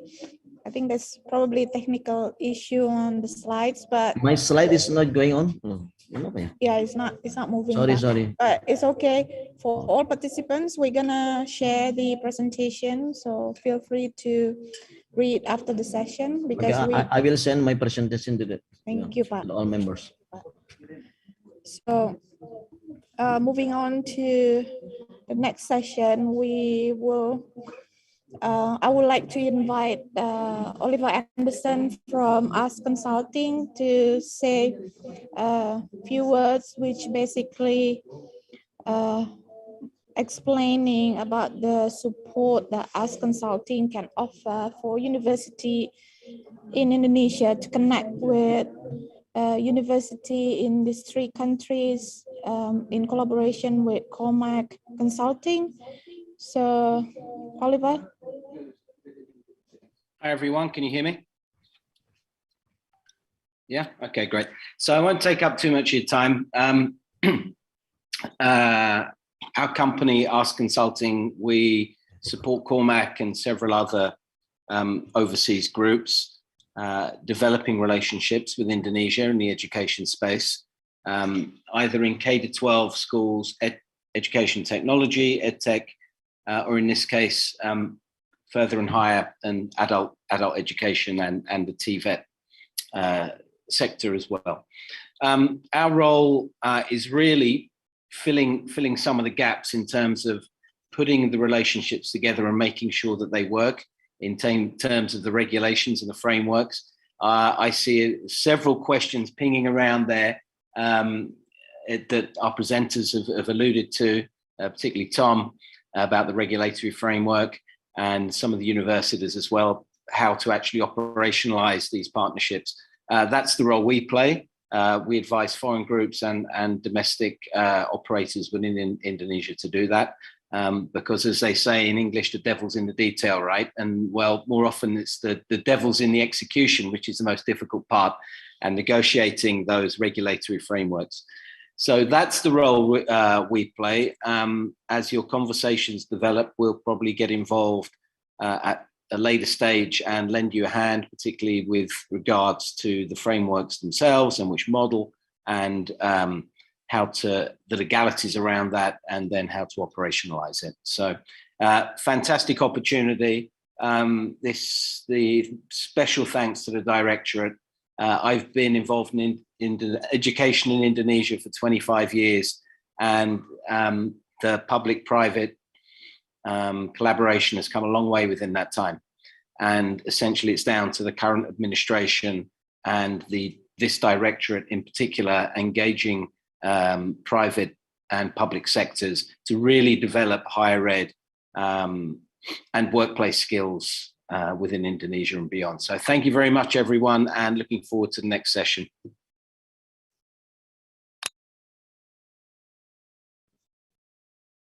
Okay, thanks, Oliver.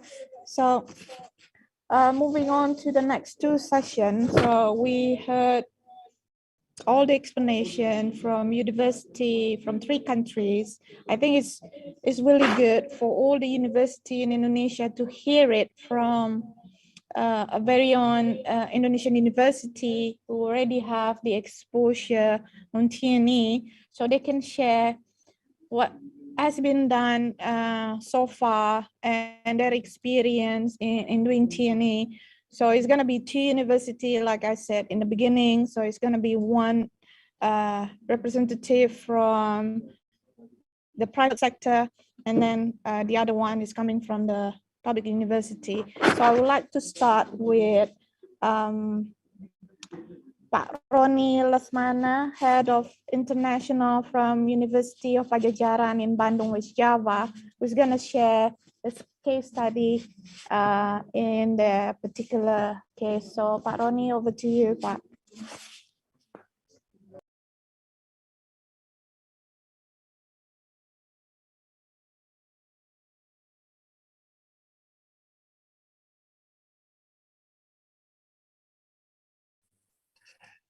Thank you. Very good afternoon, the Honorable, all the guest speaker, the most important for the leader in Director of Higher Education Indonesia, Mr. Sofian. Very good afternoon. Mr. Firman here also attend with us, and also from the Cormac, Ibu Haifa. Very good afternoon. Salam sejahtera buat kita semua. Assalamualaikum Bapak Ibu semua. So today I would like to share a little bit about what our university has been working on within last few years. We know that this is not an instant job, but we have been doing it for years. So allow me to share screen and share a little bit about the international engagement that we have been doing for almost extensively in 5 to 6 years back. And this is a case study from our university. My name is Roni Lesmana. I'm very happy to share with you today. So our Universitas Pajajaran has been established with a new vision, beneficial and global. It has been established since 1957. And then we have 17 faculty, and we innovate and change, adapt every year and transform to be hybrid global university. Today and this year, we have been announced that we have a quite good achievement, that we are ranked 7th best as best university in Indonesia, 801 to 1,000 in World University rank in QS, and 192 in QS ASEAN University rank. And in addition with that, we also have been ranked in TSA Time Higher Education with 6 of subject has been ranked, entered to the 1,000 best rank in the subject of around the world. The very good news is in recent 2022, we are very happy to welcome that the 2 subjects from University Pajajaran has been entered to 500 rank in the world. It is economic and econometrics, social science and management, which is ranked in 450 to 500. Of course, since 2 years back, our university also have been noted that in the medical faculty in medicine, we have been ranked in 600 to 650 in the QS World University rank. So this achievement will not be able to be achieved by our academic civitas without we do the challenge and then transform for internationalization. So there is some transformation drive by global pandemic COVID-19 even faster. So we anticipate that the system of the education in our university have been shifted from the face-to-face system goes to the online system, and sometimes we also do some challenge and do blended learning system, and now toward to the hybrid learning. And to become a global hybrid university, we need to collaborate with stakeholders around the globe.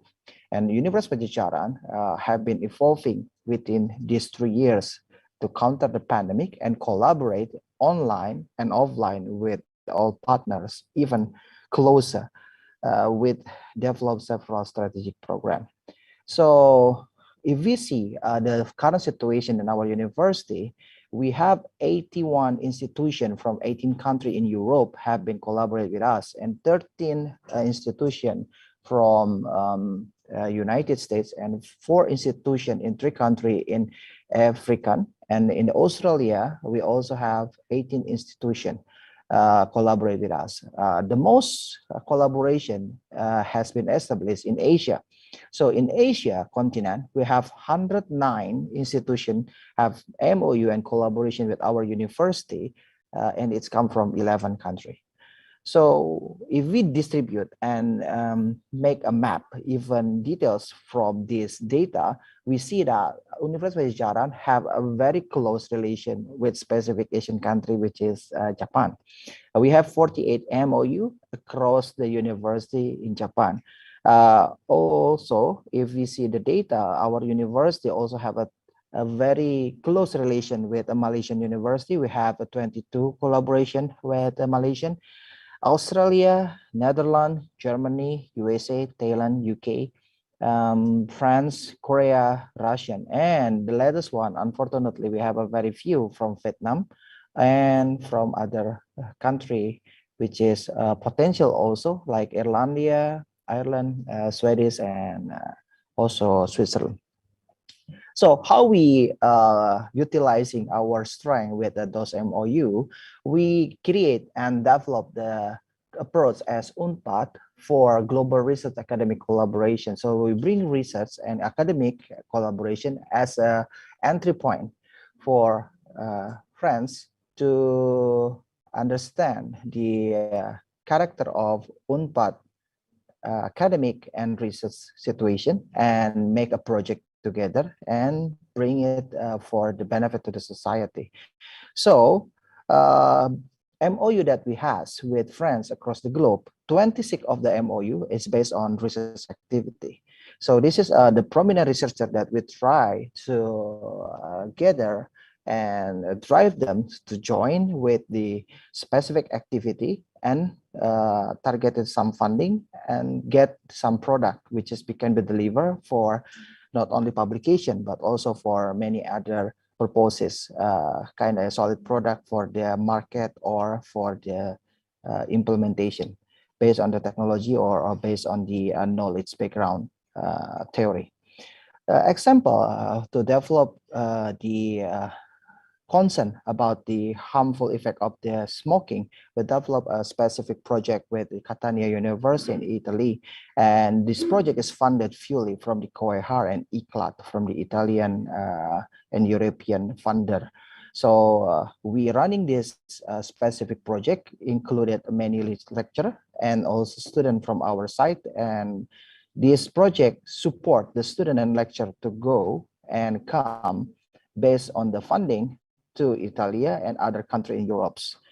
And also we develop and thrive based on research activity with Tokyo University, and also we can drive this collaboration even deeper, and some of other university also can engage with the funder from Japan. Satrap example, this is just funded this year. So this kind of activity become one of the approach for us to engage even closer with friends across the globe. Other example, we also have a good collaboration with Le Mans University in France. And then this is not a short story. This is short story, but long process for sure. And we started from 2016, and we developed a recent collaboration, not only for a research project, but at the end, we get a U project and granted the grant research for this collaboration. So what is the activity inside this collaboration? We do a joint research publication with preparation for a joint proposal, which is just applied and get granted. And we're planning for staff and student action internship program, and also definitely involve the Le Mans lecturer, researcher from Marine Conservation Master Program in our faculty, Marine and Science in Unpad. What is the outcome of this project? As I told you, this is not only target the publication, but also the product. But I will show the little bit example. This is the publication result of this collaboration. 2016, we got one international joint publication in the Q1, and 2017 we have two. 2018 we have one book chapter. 2019 the project is growing even more, and then we get almost 4 publications.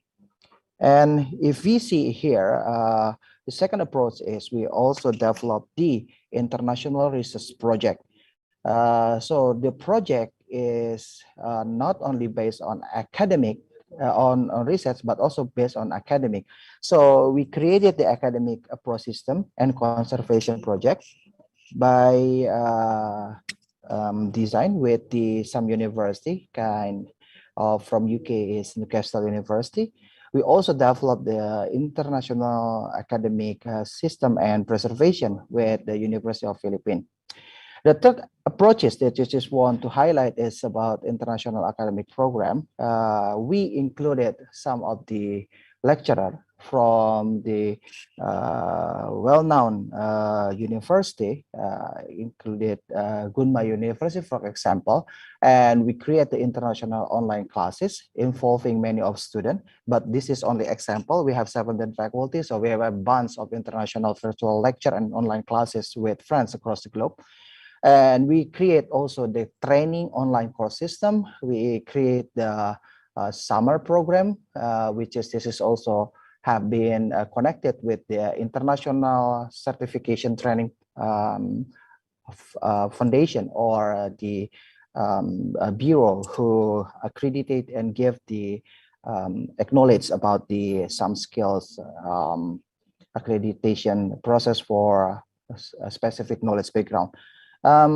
In addition, like we told you, some of the project have been create the other project. The research collaboration project have been driven to academic exchange project, which is give the opportunity for our student to be able to go and have the opportunity to learn many specific technique in Europe or United States.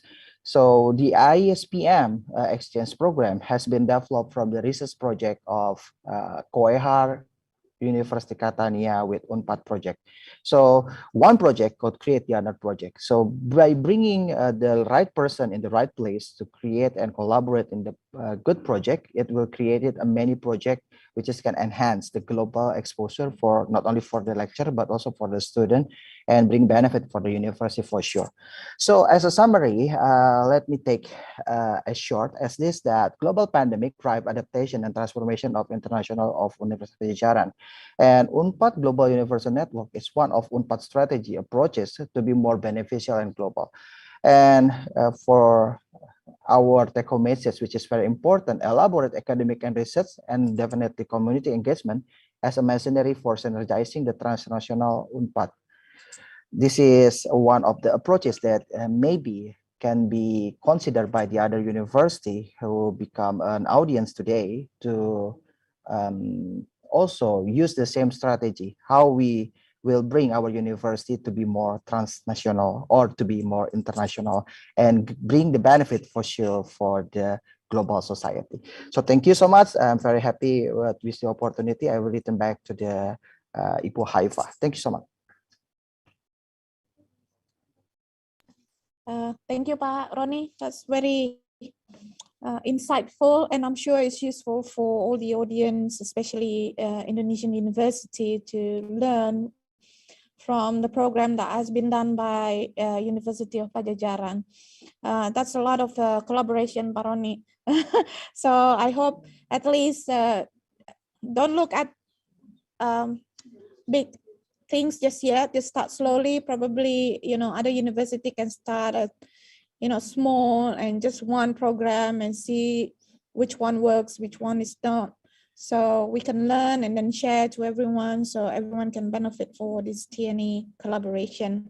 So the next session will be from University of Trisakti, one of the leading private university in Indonesia, who's going to share. Is going to be shared by Ibu Amalia Zuhra, Head of International Affairs. Ibu, silakan.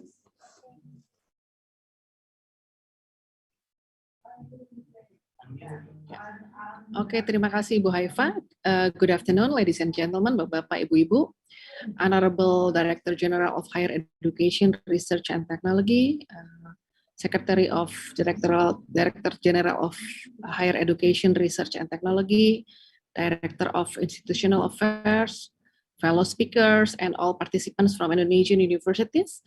My name is Amalia Zuhra. I am the Head of International Affairs of Universitas Trisakti, Jakarta. This afternoon, I would like to deliver a presentation on our experience in conducting international cooperation. Let me start with a slide information about our campus. Next slide, please.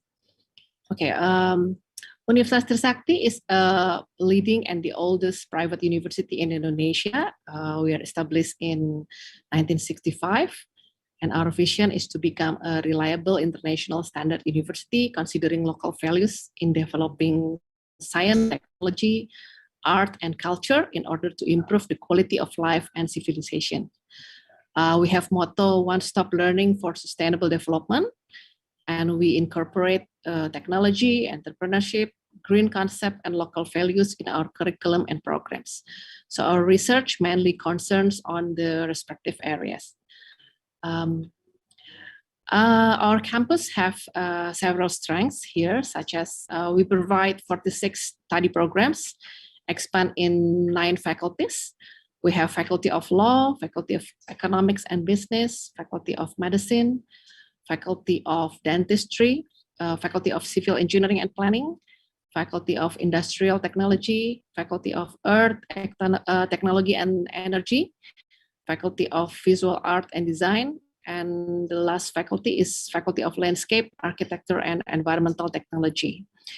All of those 9 faculties have bachelor, master's, and doctorate, and also professional programs. We have also vocational programs in our campus. Our strength is also that our campus embrace diversity in culture and religion, because our students come from 34 provinces in Indonesia. And 66% of our faculty members are PhD, graduated from reputable national and international universities. Other strengths is that our campus is located in a strategic location in the capital city and easily accessed with public transportation. And it is also equipped with complete facilities such as laboratories, modern classrooms, award-winning and an A-listed library, green open space area, spacious parking lot, and many other facilities. And in the processing of becoming an international standard university, we offer scholarship for international prospective students from fellow countries to study in various study programs we have. Okay, next slide, please. This is our recent international engagement. We can see here in my presentation that our recent partner in the last 5 years consists of universities, institutions, and corporations from various countries from 5 continents. We can see here that in the chart that the biggest number of our international partners is from Malaysia, followed by partners from Japan and Australia. Most of our partners are educational institutions, while our collaboration are in the area of education and teaching, such as joint research, lecturer exchange, and also student exchange. Next slide, please. Some faculties already implement lecturer and staff exchange program regularly.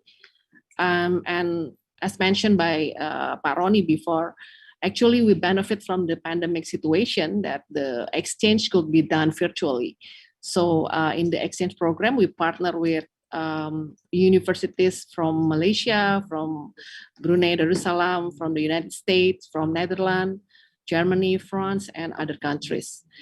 In the lecturer exchange program at the present time, some of our colleagues from the Faculty of Economics and Business are doing the lecturer exchange in Poland with the University of Social Science, Społeczna Akademia Nauk in Poland.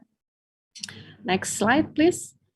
Okay, this is some pictures of our rector signing the MOU with our partner. We can see here the picture of the signing ceremony between Universitas Trisakti and the Embassy of Italy, and the Swiss Charm Indonesia and the Embassy of France. This is the latest MOU signing agreement that we have. Next slide, please. Okay, here are some international engagement activities.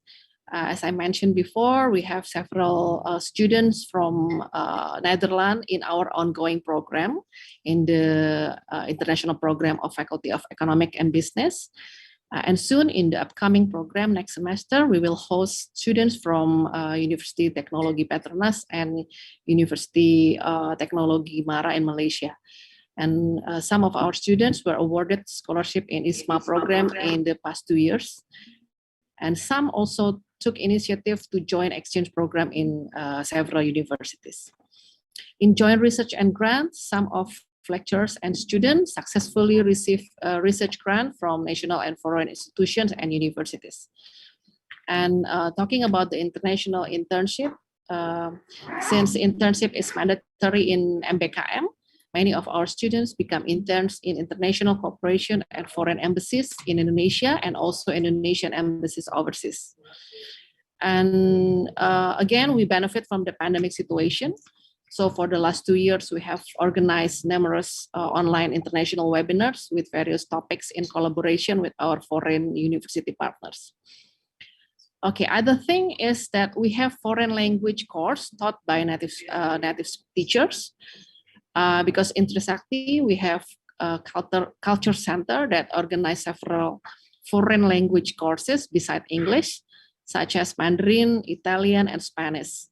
Soon, we will also start a Korean language course. And beside that, we also provide Bahasa Indonesia for Foreign Speaker, or BIPA, that already runs for 14 years. Other strength or activities that we have that Universitas Trisakti also conducting IELTS tests, because we realize that English proficiency is essential for students who wish to continue their study or to join student exchange program. Therefore, along with the IDP Indonesia, we became the test center that conduct IELTS tests regularly for our students and lecturers. And this test is also open for public. We also conduct many international culture activities because we agree that culture is inseparable aspects from academic aspect. So Universitas Trisakti organize many cultural programs such as exhibition, Stadium Generale, discussion, art performance, and other activities. And we also involve international partners such as embassies and foreign universities from China, Latin America, Italy, etc. Next slide, please. Okay, we do realize that we are still coping with some obstacles and challenges to achieve our goals. those problems that I mentioned before is pandemic situation. While at some point this condition brings some benefit in terms of cost efficiency, however, we believe that international exposure still needs real experience by the physical appearance. Other problem is financial support for joint research. We do hope that we can get more support financially from all related parties, such as university or the ministry or industry. And then other obstacles or challenge is the high cost in partner university.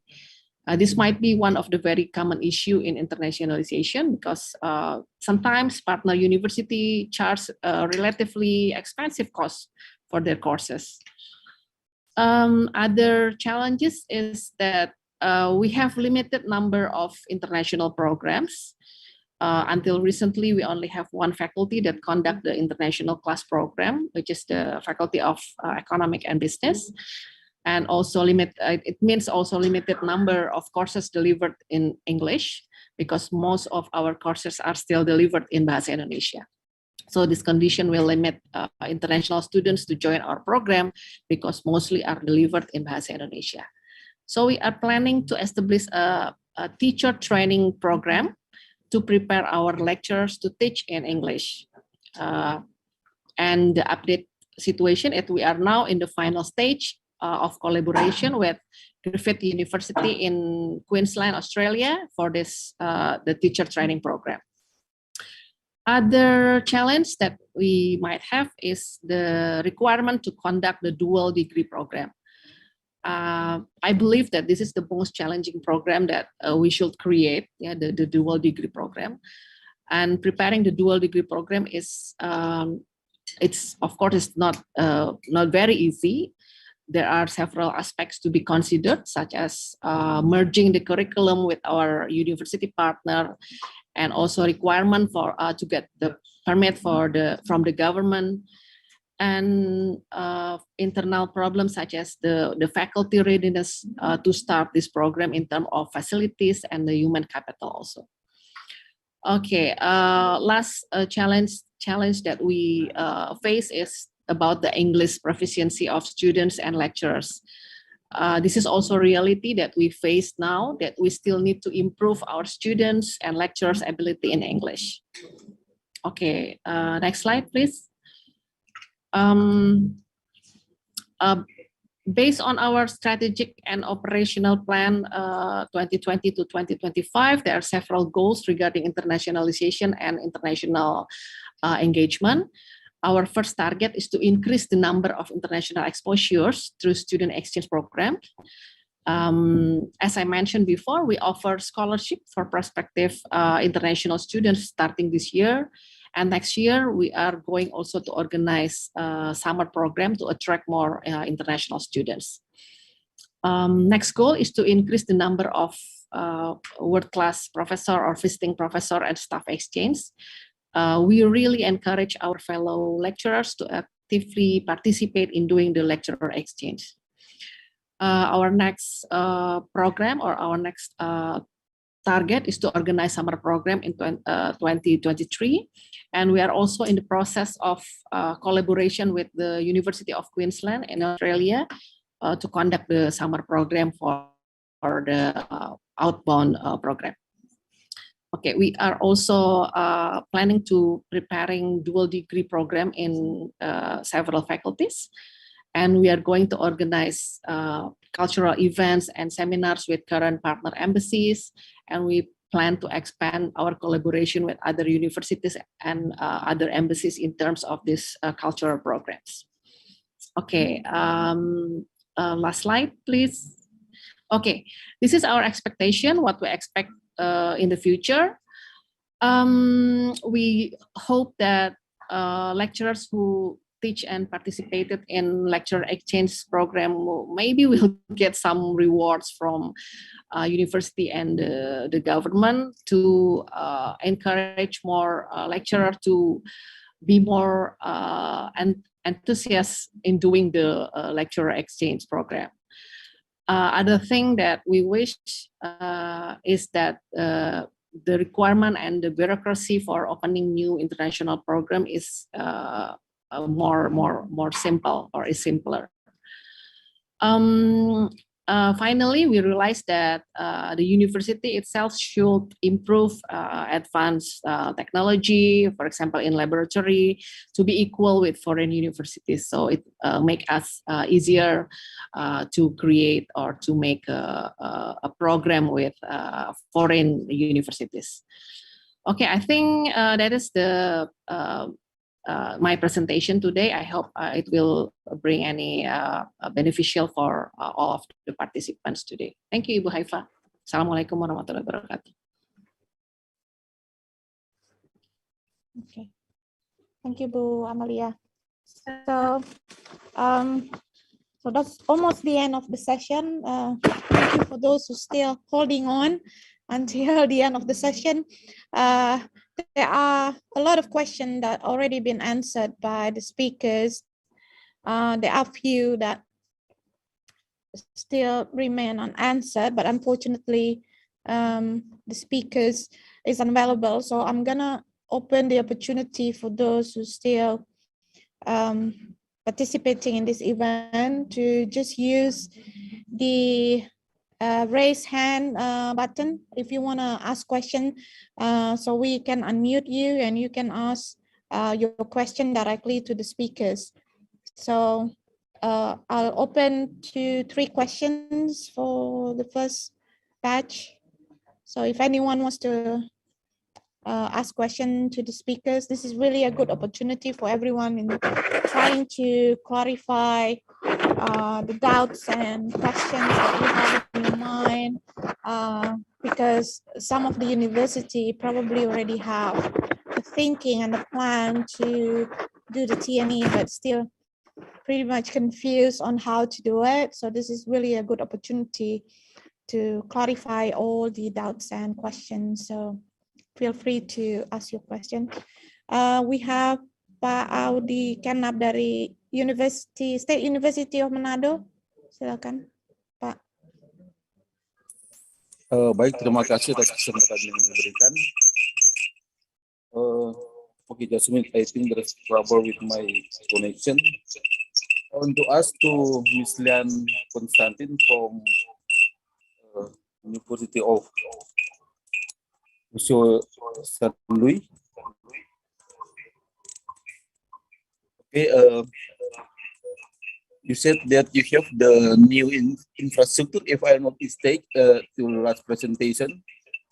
I want to know more about the detail. Is it related to ICT or in what discipline, Ms. Lian? I'm not sure if I understood the question well acoustically. Haifa, were you able to hear it, or anybody else? Yeah, I think yeah, there's probably a technical issue, but I think the question is also on the chat box, Lian. So if you don't mind, just read the question in the chat box. I think one is actually addressed to you, so please answer. I answered a few. I will fish out that one. I apologize, I overlooked it. Thank you.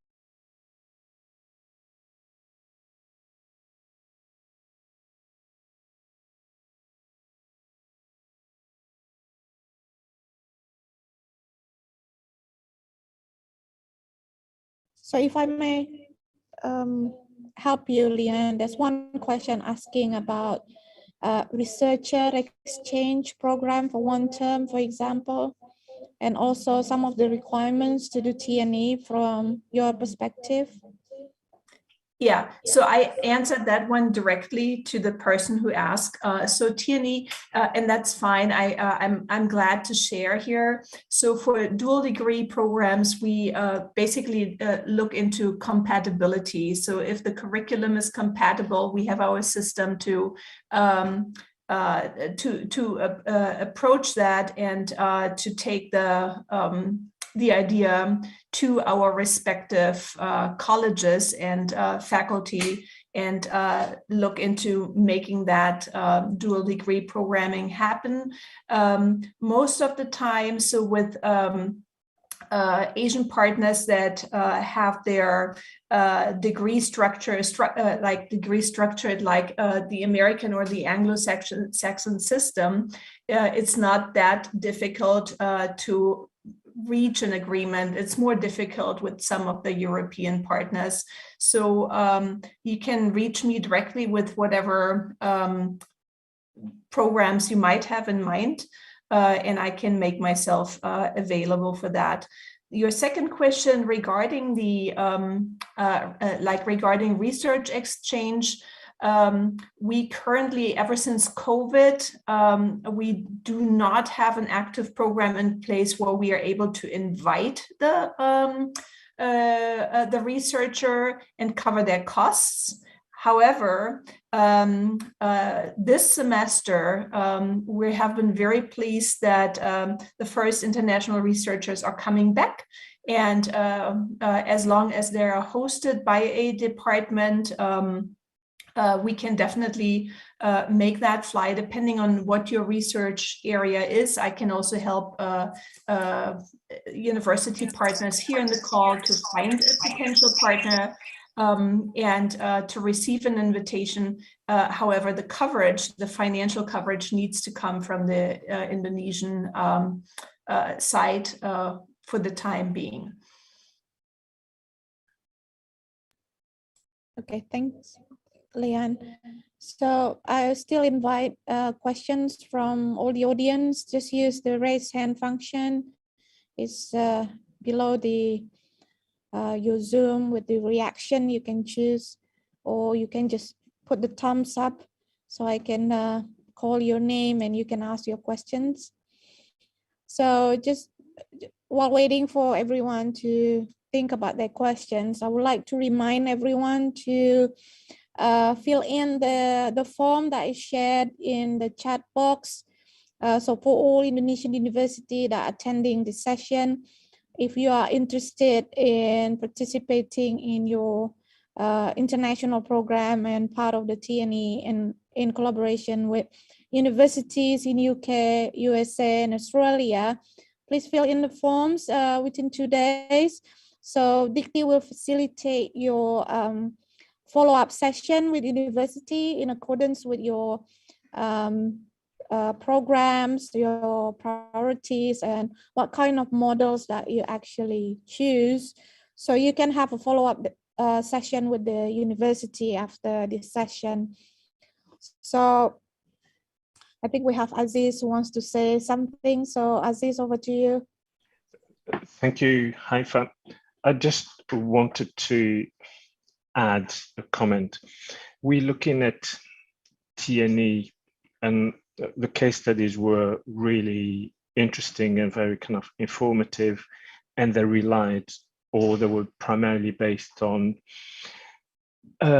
teaching, collaboration, and mobility. And Leanne has just also illustrated the point that as soon as you have students traveling to the UK, to the US, it becomes very expensive and becomes only affordable by a small minority of students. What we're looking here in terms of TNE is how can we bring international experience, international qualifications to many more students, not to those who can afford large tuition fees and living costs.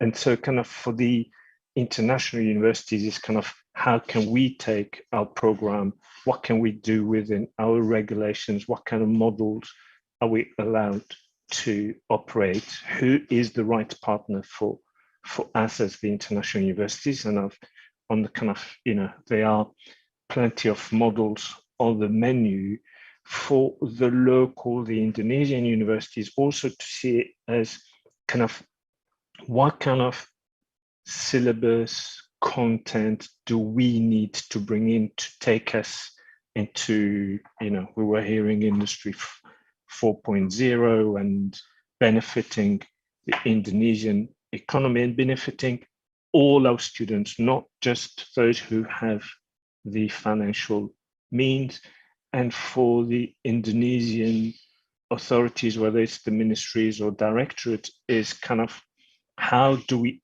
open the doors to bring accredited international universities that are recognized in their own countries, so they bring that intellectual property to Indonesia and benefit our students, our universities, and our staff, and not only think about the model where a student or a staff need to leave Indonesia to be able to experience international qualifications.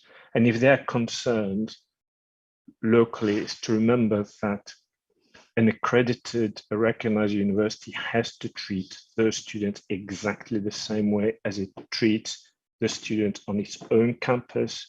It's accountable to its own quality assurance agencies. So TNE is not a way of making quick money and leaving. So I think that's what all the stakeholders need to remember. Ultimately, it's about benefiting the host country much more than benefiting just the international university.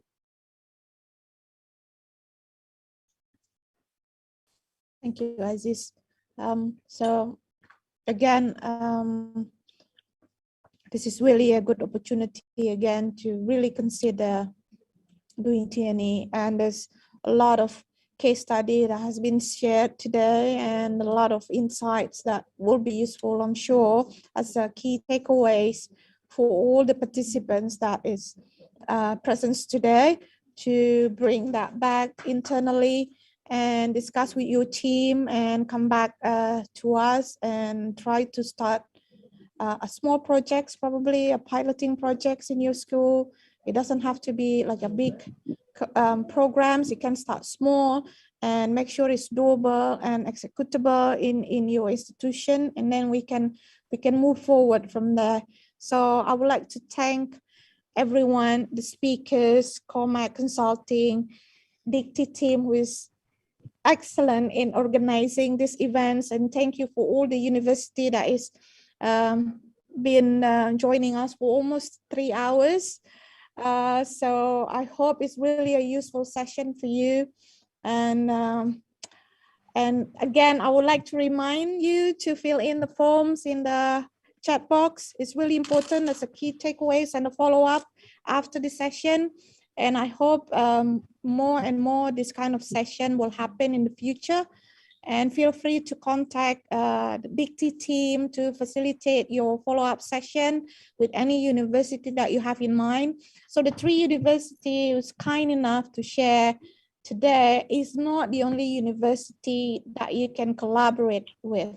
So if you already have a university in mind in these 3 countries, Ask Consulting and Cormac Consulting is more than happy to facilitate the discussion between your institution and the institution in those 3 countries. So I would like to end the session. Thank you, the committee from Dicty Ristek for facilitating this event, Cormac Consulting, Ask Consulting for organizing this event, and all the speakers. Thank you.